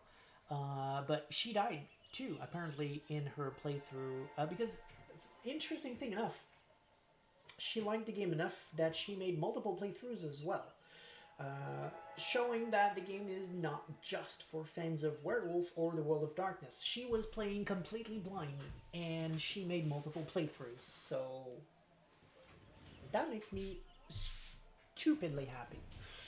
Because once again, I love this game, and I love Werewolf, and I want more of it. So I have no idea if the game sold. I hope it did. I really hope it did, because I want a sequel so bad. I want like a bunch of Shadows of New York kind of mini expansion. Well, not mini expansions, because that's a full game, but I think you know where I'm going. Like there was a core game, and less than a year later we had another one, essentially just like it, but a little bit better. Working out some of the kinks, and I really hope we can have that with Heart of the Forest too. I don't know if we will, but I really hope we do. So seeing that non-fans love the game enough to keep playing is giving me hope. So what did the chat decide? At my pack is the first option we've got from Nomad. Also, we've got Terraria said, did her family actually Pushta? I guess you mean help the Pushta, I suppose? It seemed like her family was pretty not with the forest. Actually, in my first playthrough, that was clarified. The one that I did off screen, there was exposition somewhere where essentially they said that exactly that, actually, that her family killed people on behalf of the forest, which is a bit jarring, because whenever I get a peaceful playthrough and I get in this part, it always said that the Pushta's okay with this and that she sees we're doing everything we can, but historically it's been established in several playthroughs that the Pushta is all about rampage, go into that village and kill all the humans because they're endangering me, and that's what her family, Maya's family, used to do. That's why people are not happy. If you remember in the beginning of the game, when Bartek said people had a weird reaction, they were afraid. That's because they tied his family to murder and just slaughter, essentially, and that was not that long ago that they were doing it, because her grandpa, from what I got, was still from here and still doing this. So yeah, we were in favor of the Pushta. After that, though, we weren't. Like after the war, her mother left with Maya for America. Apparently Grandpa followed, because there's a lot of mention of her growing up with her grandpa around. Even a bit earlier when we were talking about secret names, he said that a lot of his friends had weird names, like Needle and stuff like that. So I guess Grandpa followed, despite being on the side of the forest. I don't really know the details beyond that, but my understanding was that Maya's family, not her mom, but before that, were definitely on the side of the Pushta and being pretty violent about it. So we have the cops were gathering, or I looked at my pack. Right, we knew that already. Right. Nomad chose a pack. Everyone knows what to do? Olga asked, looking at my pack. I'll keep the security guards occupied, nodded Lisa. And I'll guard the Pushta's perimeter, growled Danielle. I glanced at the weasels. The weasels were in their positions among the protesters, as agreed. That left the cops to me. I kept my eyes on them, or it wasn't too late to negotiate. Terraria says she said they left this place after she developed memories and that she was separated from her family other than her mom. I don't remember that bit, but I believe you. The references to her family have been kind of all over the place. I've seen at least two different references in my playthroughs where she specifically mentions her grandfather and interacting with him. So I don't know what to say, man. I completely believe what you're saying. I think this a bit of the game being a victim of its own design, in the sense that what's true in one playthrough won't always be true in every playthrough. Some of the elements change based on your choice, like literally change. They just stop being factual. Not just you, and it's not just that you influence where the story is going to go. You can change the past and the present, not just choose your own adventure style. So I'm thinking maybe a lot of our confusion is us trying to piece together information we're not supposed to piece together because they're not meant to click. They're meant to make sense just for this one playthrough and will be completely different in the next one. That is my theory anyway. I could be wrong. That's just how it feels. Eyes on the pack. I think it's eyes on the cops in this case, though. But that's still the choice I'm going through. There we go. I'll keep my eyes on the cops, I said, and we'll make sure that the activists are safe. Yeah, that's the plan. Olga nodded with a bitter expression. The cops were gathering. The police were nervous, huddling in groups and shouting at each other and everyone who was in their way. They clearly didn't want to be there. Something was up. It was apparent that they were waiting for something. Then it reached boiling point. It reached boiling point when the minister arrived for a photo op. I had a bad feeling about it all. We'd attracted some attention, or we could use that. Back to chat.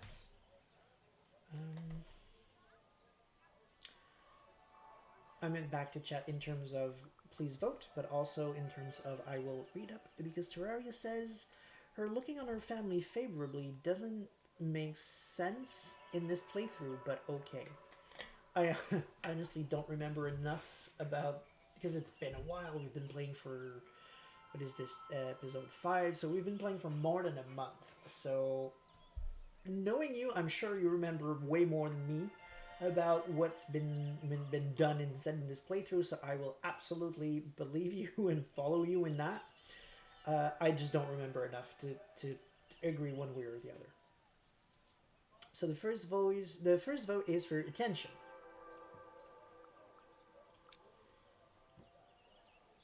It looked like we'd attracted a lot of attention, for better or worse. I knew he was in for a nasty surprise. The reporters closed in on him, shooting uncomfortable questions about the legality of the logging and his forestry policy.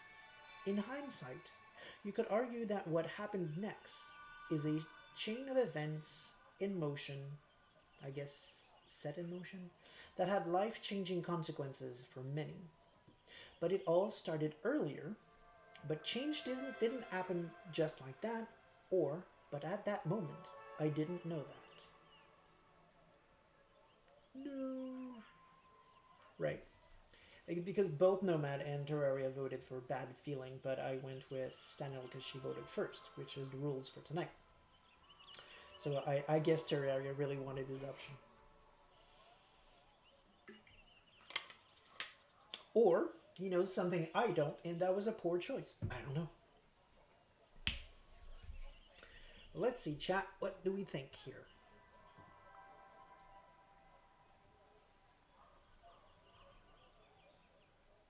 Going for whatever comes out first.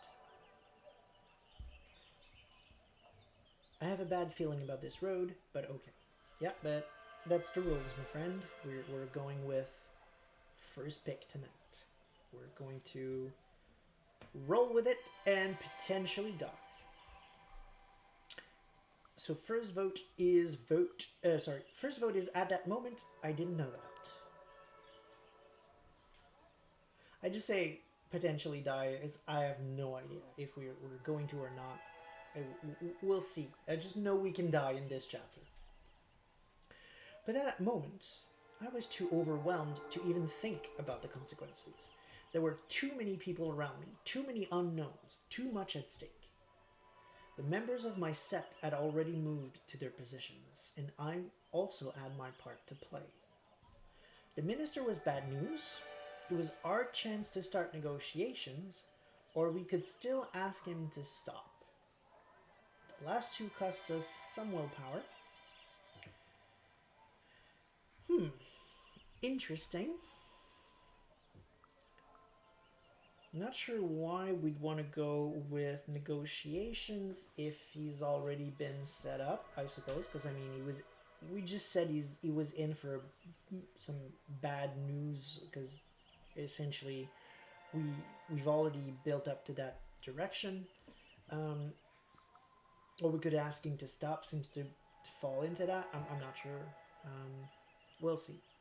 Either way, we are voting for negotiations, so the point is moot. Olga raised her eyebrow. If you think there's any sense in talking to them, she smirked. Now's the fucking time.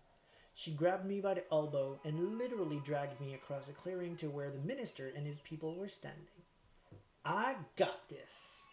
I followed her, or I thought about what to say. I get all three of them just kind of say, yeah, I'm going to do this. Different flavor. But I have trouble figuring out which to pick, because I don't know what they imply in terms of what we're going to do. I've got this, I said bluntly, yanking my arm free. I knew what to do.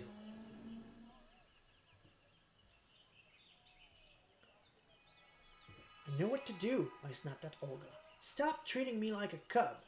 You can't do anything, Olga replied. Just watch. Minster, Minster, she yelled. Do you have a moment to talk about what's really going on in the forest? I caught his gaze.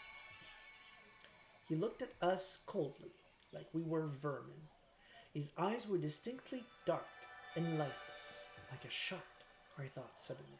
No, he said, smiling. We don't talk to terrorists. I put my hand on Olga's shoulder and felt how tense she was. Her muscles vibrated, resisting the change. It's not worth it, I whispered. We'll find another way. We went back to regroup.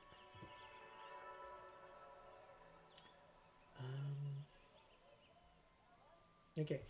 Okay. Terraria is... No one was... Right, okay. Actually, no, I'm not sure I'm following. Terraria is referring to Bad Stanil because I think negotiation was... I think he thinks negotiation was not the best choice, which, fine, it's an opinion. And then chat says, I got this, which is why I clicked.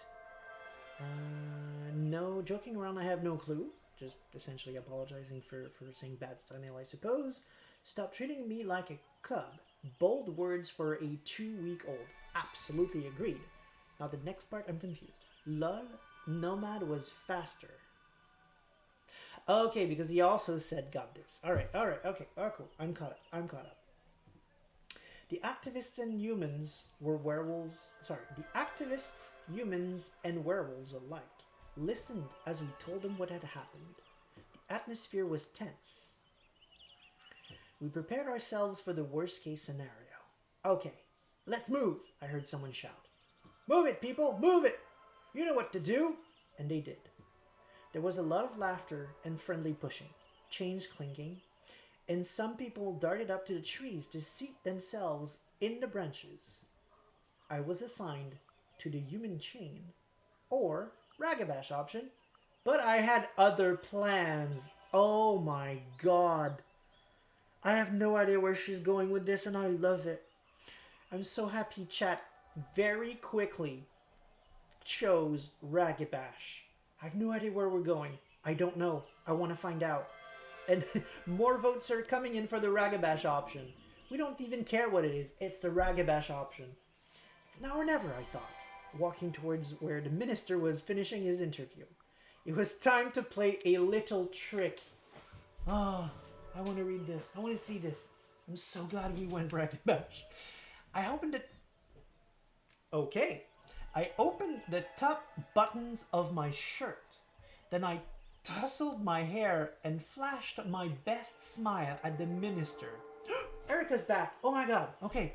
I saw Erica among the journalists giving me thumbs up.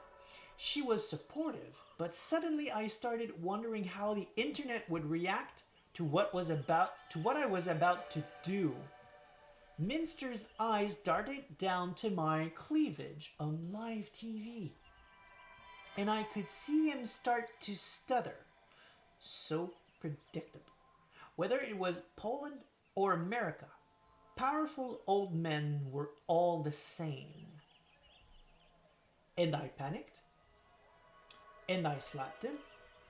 I batted my eyelashes, or I flashed him.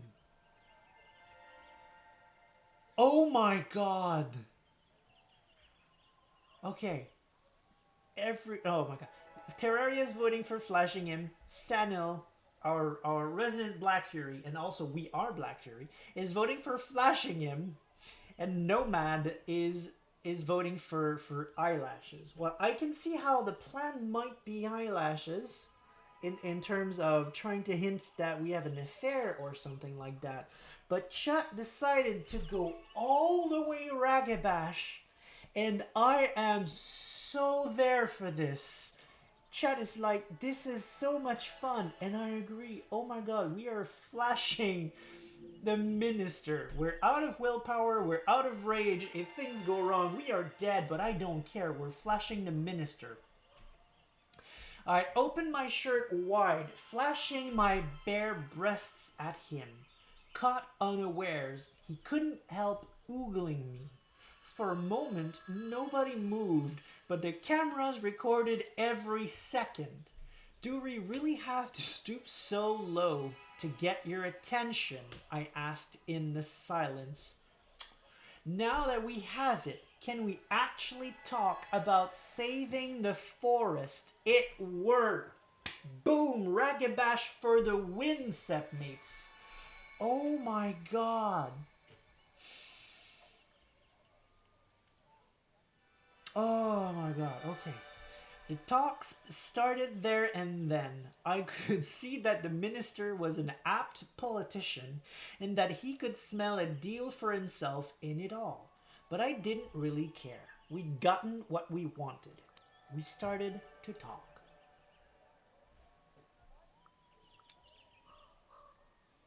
I did not see this coming even a little bit. Peace talks. When the talk started, we weren't alone. After the live stream with the Beatles, the loggers had attracted a lot of negative press. People had been moved and had started coming to our camp looking for ways to help out. So we started talking, and it became big. I don't know what tipped the scales in the end, the press, the international attention, the local interests coming together, her passion, my flashing. The talks weren't easy.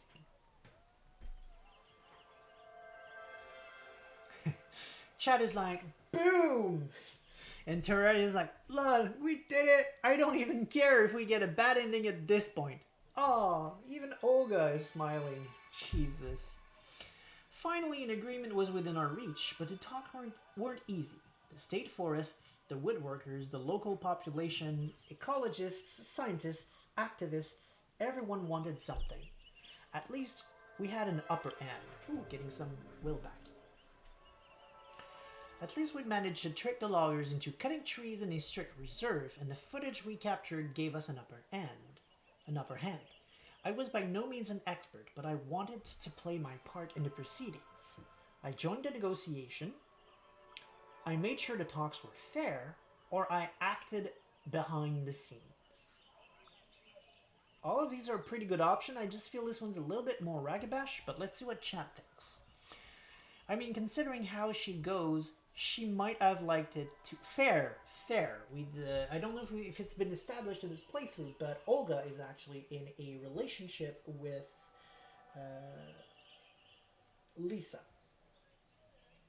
Yes, she's in a relationship with Lisa. Yes, right. Which I suppose could make sense. I mean, originally the Sibarak, they live pretty remotely in a place that's pretty wild. I can see how a Black Fury might have been there and met them, kind of, especially when the tribe started reaching out. It's still a breach of the Litany, but yeah. So we have 2 votes for behind the scenes. We're going all out on the Ragabash. I kept out of sight and acted behind the scenes. There was a lot of misinformation spreading around the talks, and the activists needed someone cunning and quick-witted, Ragabash, to weed out the fake news. The talks went on and on. Of course, I had my opinions. Everyone at the scene had their own opinion and their own point of view, and I had mine. In the middle of it all, of course, the spruce bark beetle. How could something so small cause such a gigantic uproar? The beetle had always been a part of the forest ecosystem, pointed out one of the ecologists. But the recent droughts made the spruce more susceptible than ever, the foresters countered. We have to cut down the trees to stop a total disaster. I saw one problem with this approach. I didn't trust the officials.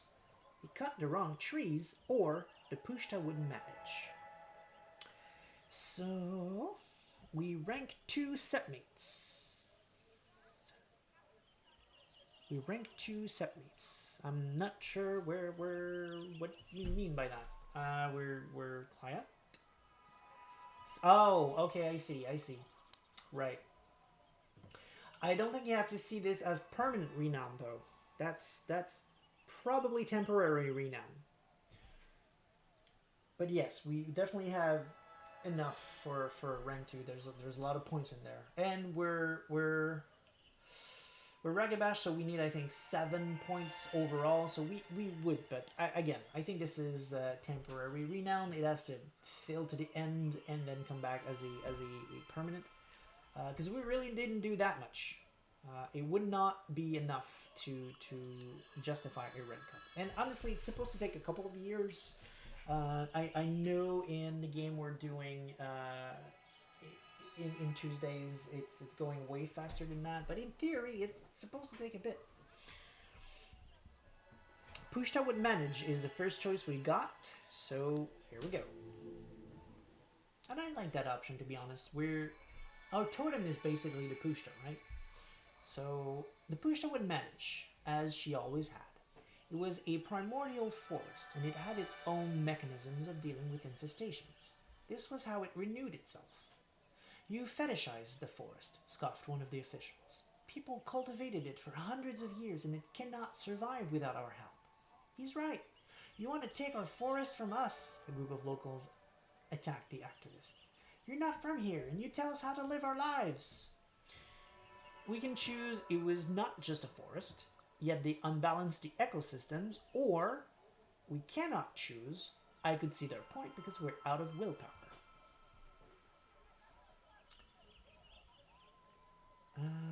Push to advantage. You know, yeah, I know it isn't a normal game, Shrug. It's fine.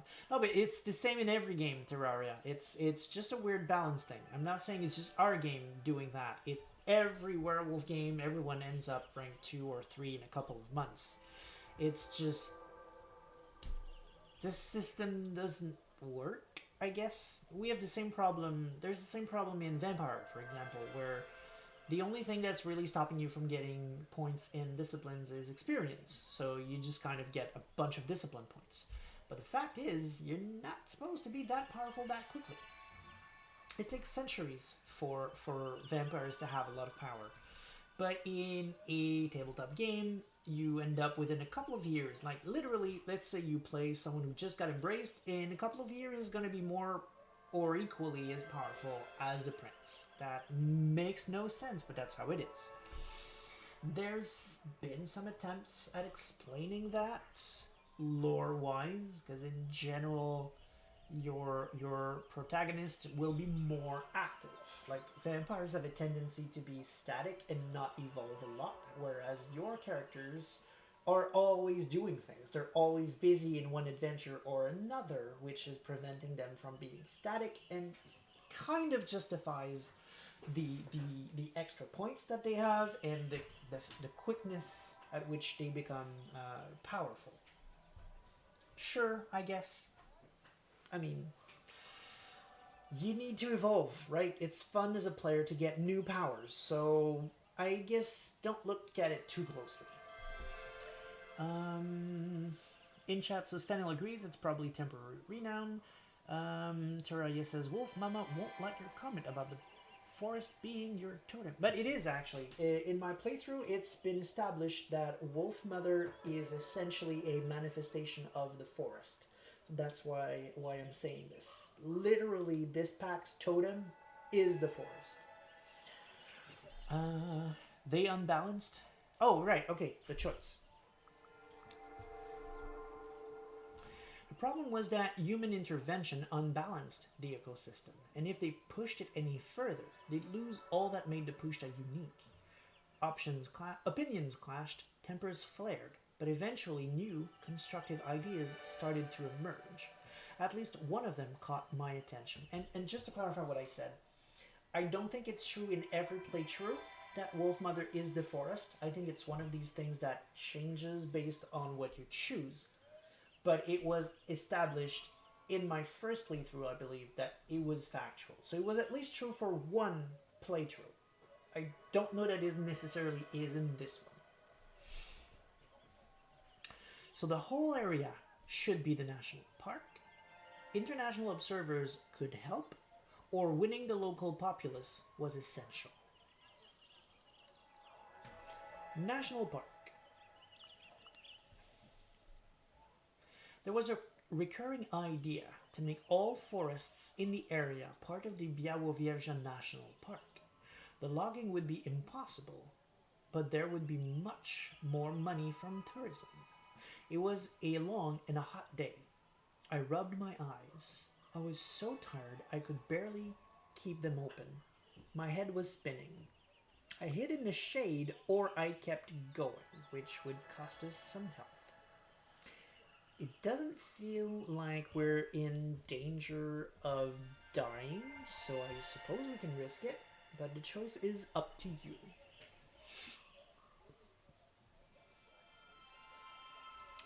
Undo the damage of your ancestors and go with the locals. Oh, right, the previous choice. But I went with the first one that came, which was Daniel's National Park. Sorry, people. It is the rules for tonight. In the same vein, we have a vote for shade. 2 of them, even. I hid in the shade, in the trees. I hid in the shade of the trees and watched the proceedings. The talks continued. Of course, they had to make it dramatic. There were cameras, there were lights, and the negotiations lasted all day long. We reached the first draft of an agreement literally at sunset. I had no doubts. They'd only decided to stop the logging because they realized there was something in it for them. I felt relief. But at the moment, I just looked at the sky and laughed. I felt overwhelming relief. And then my exhaustion caught up with me. I found a quiet spot, sank to the ground, and fell asleep. Epilogue. The New Hope.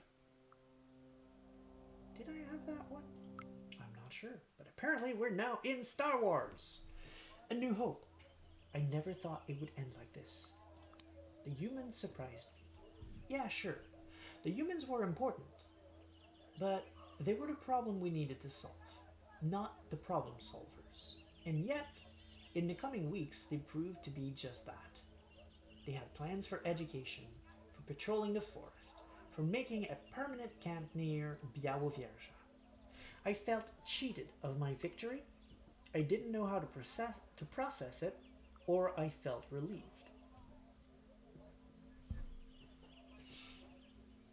Okay, and yet they proved to be just that, referring to being problem solvers. Interesting. Terraria says, keep healthy because damage can hit you like 2 or 3 at a time. True, good point. And we've got 2 votes for relieved. Let's trust in human. It wasn't a war Olga had talked about, but it was good. There was hope. There was still hope, and I felt relief. The logging had stopped. It was quiet. The logging had stopped, and I was proud I'd had a hand in it. I talked with people, listened to their ideas, and shared their enthusiasm. We planned, we joked, we laughed. At some point, I found myself sitting near an old local woman. She smiled at me, all wrinkles, missing teeth, and bad attitude. I nodded politely, or I shared my water.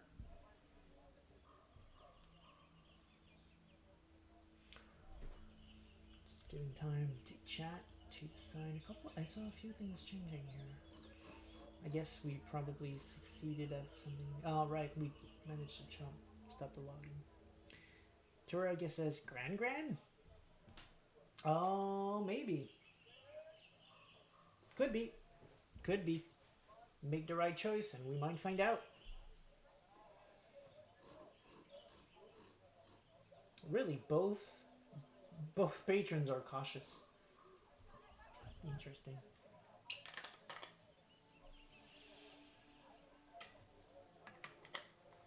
But pretty much everybody else is pretty high.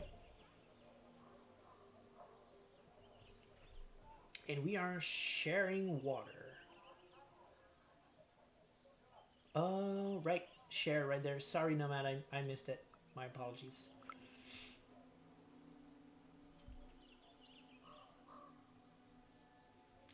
So you're the young something. Borodchona. I don't know what that is. People have been talking about, she said when I shared my water with her. Yeah, I answered, unsure of what would happen next. She laughed. I was a little worried when I first heard about you. I mean, goddamn werewolves always make such a mess. What? She knew about us? What did she mean by always? Or I played it cool. Oh my god. Chat, what are we doing? It's her name feminized like the old way in Polish. Oh, we're Borodich, but we're female, so we're Borodicona. Okay, I see. Thank you. So Terraria votes for always, so we're going with that. Wait, always? I asked, thinking she was a little too judgmental. Every goddamn time, she shrugged. The problem is, you're always looking for another glorious battle, she scoffed. But I wanted battles. So what, we were useless? Oh my god. Who is that woman? Potentially, Grandma. I have to agree with Terraria on this one. We'll see. And vote is for useless. So we're useless, I sighed. Don't be stupid. You act on impulses like children or animals. When you want to do something, you just do it, she laughed. Sometimes it works, sometimes it doesn't. She smiled at me. But this time, you managed to actually help do something good. We'll see what happens next. I wasn't so sure, or I smiled. Very intriguing old woman. I've never seen this ending. I'm just. I mean, she's probably kin if she's not our grandma. There's a couple of local werewolves. Kind of local-ish. Well, no, actually, only Daniel is truly, truly local of the region. Other ones are nearby, but not of the forest. I'm not sure. Maybe she ties with Erica? I don't know. Maybe Erica is even related to us. I don't know. We'll see. She definitely can folk. Maybe of our old family. Could be. But we have a choice for smiled, so we will smile. I smiled, satisfied. Time would tell if she was right. The crossroads. We gathered in the clearing in which I'd first woken up as a Garu. Lisa stood in the middle of the clearing, the wolf and the weasel by her side. Now, she said, looking at Carnell and Olga. You two, you need to solve this. Today. Olga nodded. There was determination in her eyes. I didn't always agree with you, Carnell, she said. But we could use your skills right now. That night, we voted, or that night, we planned the future.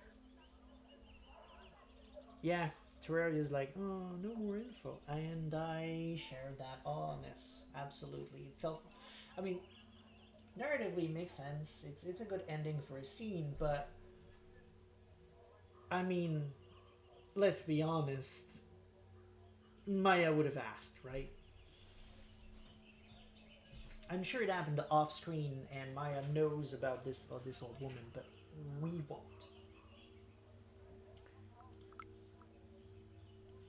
That night was long and full of hope.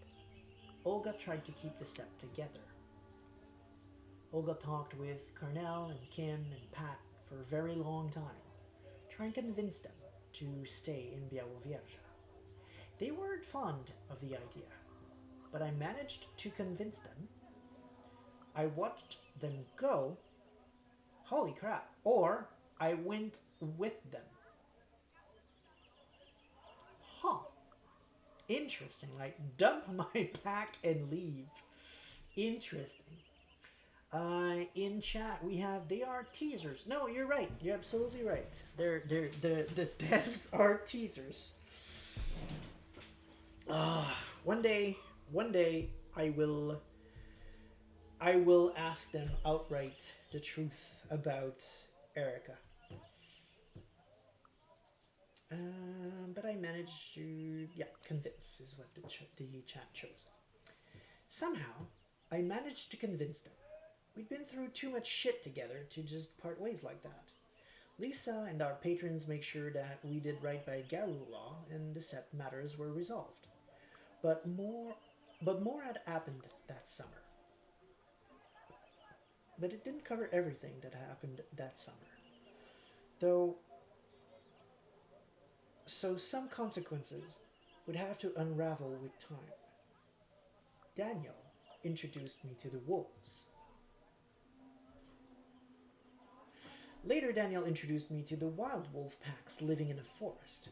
We would spend a lot of time with them searching for the lost Garu cubs we hoped were out there. Anya and Bartek were still alive. Despite everything that had happened, Anya and Bartek were still alive. It's a bit weird in this specific context. I know there's a lot of variation where lives are at stake, but in this playthrough, I don't really see where their lives were, where it would be, despite everything, that they were alive. There weren't really any all-out battle. I mean, sure, I guess we can refer to the first change in this case. Yeah. They had a summer fling they would both remember with a smile. We would disappear from each other's lives slowly, our paths too different to keep up with each other. But it was all still ahead of me. For now, the first chapter of my new life was coming to an end. I'd come there for my family. I'd come to Białowieża to learn something about my roots, and now I knew them. And knowing them, I could finally grow in the land of my ancestors, repay my family's debts, and perhaps even make a real home here. But I loved Pushta, and I knew she was watching over me. Your story is almost over. This might be a good time to take a last look at your character sheet. Late that night, I was sitting with my back against a tree. Against a tree older than the country I was born in, watching the stars. They moved. They were moving, dancing around me, and it was only after a moment that I realized they were fireflies. I watched the bugs glowing with their inner light, writing fleeting love poems on the dark vellum of the night. I watched them with a smile. I smiled, thinking about their brief, beautiful, intense lives. Then I stood up and went back to our camp. We still had so many important things to do. The end. You finished Heart of the Forest. Cubs, gather around the fire and listen to the story of Maya Borodich, known among the Garu as Iskra of the Black Furies, Ragabash of the Morning Wolf Mother Pack. There was always wisdom to her schemes. Maya managed to negotiate a fragile peace and stop the harvesters. The change had begun. The first protests against the logging of the Białowieża forest took place in 2016. This game was loosely inspired by those events. All characters and events depicted in this game are entirely fictitious. Continue.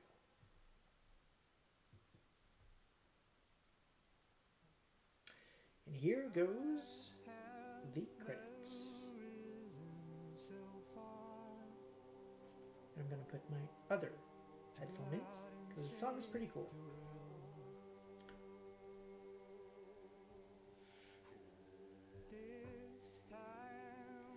Do you take this as Maya is in the silver record? Because I really don't think that is deserved.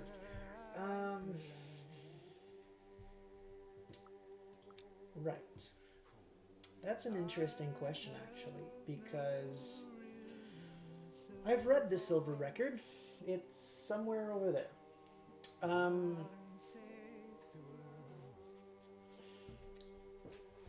I'm not a huge fan of the stories that are in the silver record because if you look at the lore, the silver record is supposed to be all the epicest stories, like the tales that you can't lose, right? The tales you need to pass along to the next generations about the glorious werewolves that ever existed, and or lessons that must be remembered.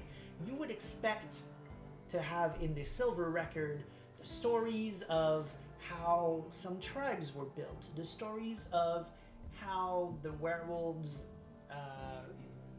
figured out this law of the litany or that law of the litany, like literally stories that are founding elements of Garu society and or rules to live by if you want to stay freaking alive. And no, while I like this story, I think it's a fundamental werewolf story. I don't think from an in-game perspective this is a story that should be in the silver record. Because if that one is, literally just about any story and just about any game would be big enough to be in the silver record. This is not big enough to be there. But I've read the Silver Record. It's a book. It's actually the book I picked up last week to look at glyphs. I love the physical book itself because it's a dictionary for glyphs, but the first half of the book are a collection of short stories. They're cool short stories, but none of them are stories that should be in the Silver Record. You have a story of a pack that went into an adventure and saved a tree. It's cool. It's a classic werewolf story, but it's not Silver Record material. Obviously, White Wolf in the 90s disagreed with me, and I mean, come on. They're the ones who made the books. They're going to make the choice, and they're going to decide, and they're going to put whatever they want in the book, and that's fine. I don't have my say in that. But in my opinion, I'm not sure I would have gone this way. I mean, I love that they made short stories. I love all of the lore you can find in the introduction fictions to most of the book. There's a lot to find there, and I will always support more short stories in Werewolf. Framing it as part of the Silver Record is the part I disagree with. And they didn't have to do that. There are 2 other books, I believe, that are, if I'm not mistaken, who are just about short stories in the werewolf setting. What are they called? There's Rage in the title, unsurprisingly. But I forget the name of the book. There was one version in the 90s, and I think they made another one somewhat recently as if I'm not mistaken, it was a stretch goal for one project or another. And it's a collection of short stories, and it's cool, and please keep making them. That's awesome. We love that. But Silver Record, not the best call, in my opinion. It's still a great book, and I will always keep it nearby because I frequently refer to glyphs, and the stories are nice. I just do not, in my canon, those are not stories in the Silver Record. So Terraria says, so who is that in the picture? Because I don't think that is Maya, because she has brown hair, not blonde. Do you think it is possibly a dead urge?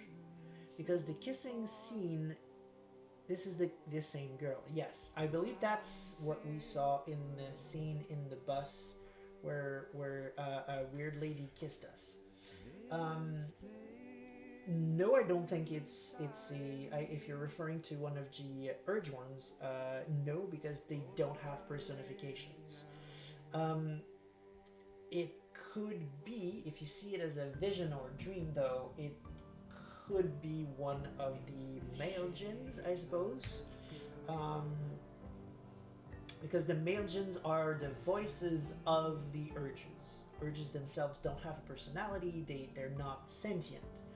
But they do have entities known as male jinn incarnate who speak on their behalf, essentially. They are their representative, and somehow they figure out the will of the urges, despite the urges not being sentient. I don't know exactly how it works. And they spread their influence, and they lead their armies, and they're also rulers in Malphaeus, the first city, not the first city, but the city in the realm. Again, Malphaeus is both a city and an umbral realm. In the middle of the umbral realm is a city, and it's divided into several districts. Each of the districts corresponds to one of the urge worms and is being ruled by one of the Malphaeans. Not the Malphaeans. I just said the term, but I lost it. I'm sorry, it's late. So, male jinn, sorry, ruled by one of the male jinns. So this could be it. I don't have the book within reach to look quickly at whom it might be, but it's absolutely possible. That's a good guess. Um, Also, could just be a fucked up dream that Maya had, but the fact that she's in credits tell me she's very important. And there's text here, I just noticed. Cannot read much of it. I can read message here. That's all I can read. I think she's important. I think she may be a hint to other things if they make other games. I don't know. I have no idea. But let's find out. We're gonna be playing again, and hopefully, eventually, we're gonna figure out who she is.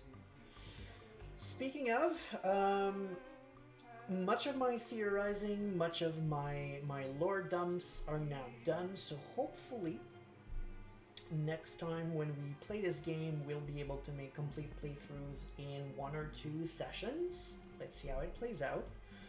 I'm me, so I know probably I'm not gonna shut up ever and still take 3 hours per chapter. I don't know. We'll see how it goes.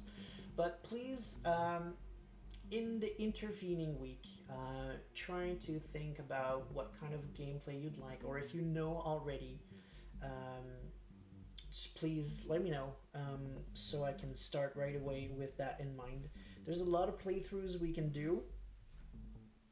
Just for example, we can target a particular auspice or a particular tribe. We could try to go for alienating most characters and try to go for get a Fenris. I'm open to anything. Just let me know. I'm available if you want to send me just ideas of gameplays you'd like to see on Twitter.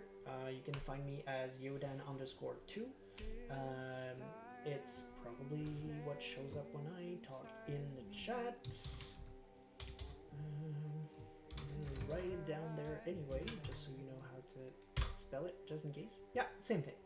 So you can find me as that on Twitter, on Facebook. I go under my real name, so let's keep that for now as Yodan2 on Twitter. So yeah, let me know what kind of gameplay you'd like to see next week, or right now, before I click. Tiralia says, also she's one of the scariest things I've ever seen. Absolutely, I agree. And secret tribe vote, which I agree, but I just want to make sure everyone gets the same. So if you're watching this either live or on VOD, now you know where to get in touch with me on Twitter. Feel free to just poke me there, give me a follow. I think you have to before you can poke me, I'm not sure. And let's get talking werewolf and let me know what you'd like to see.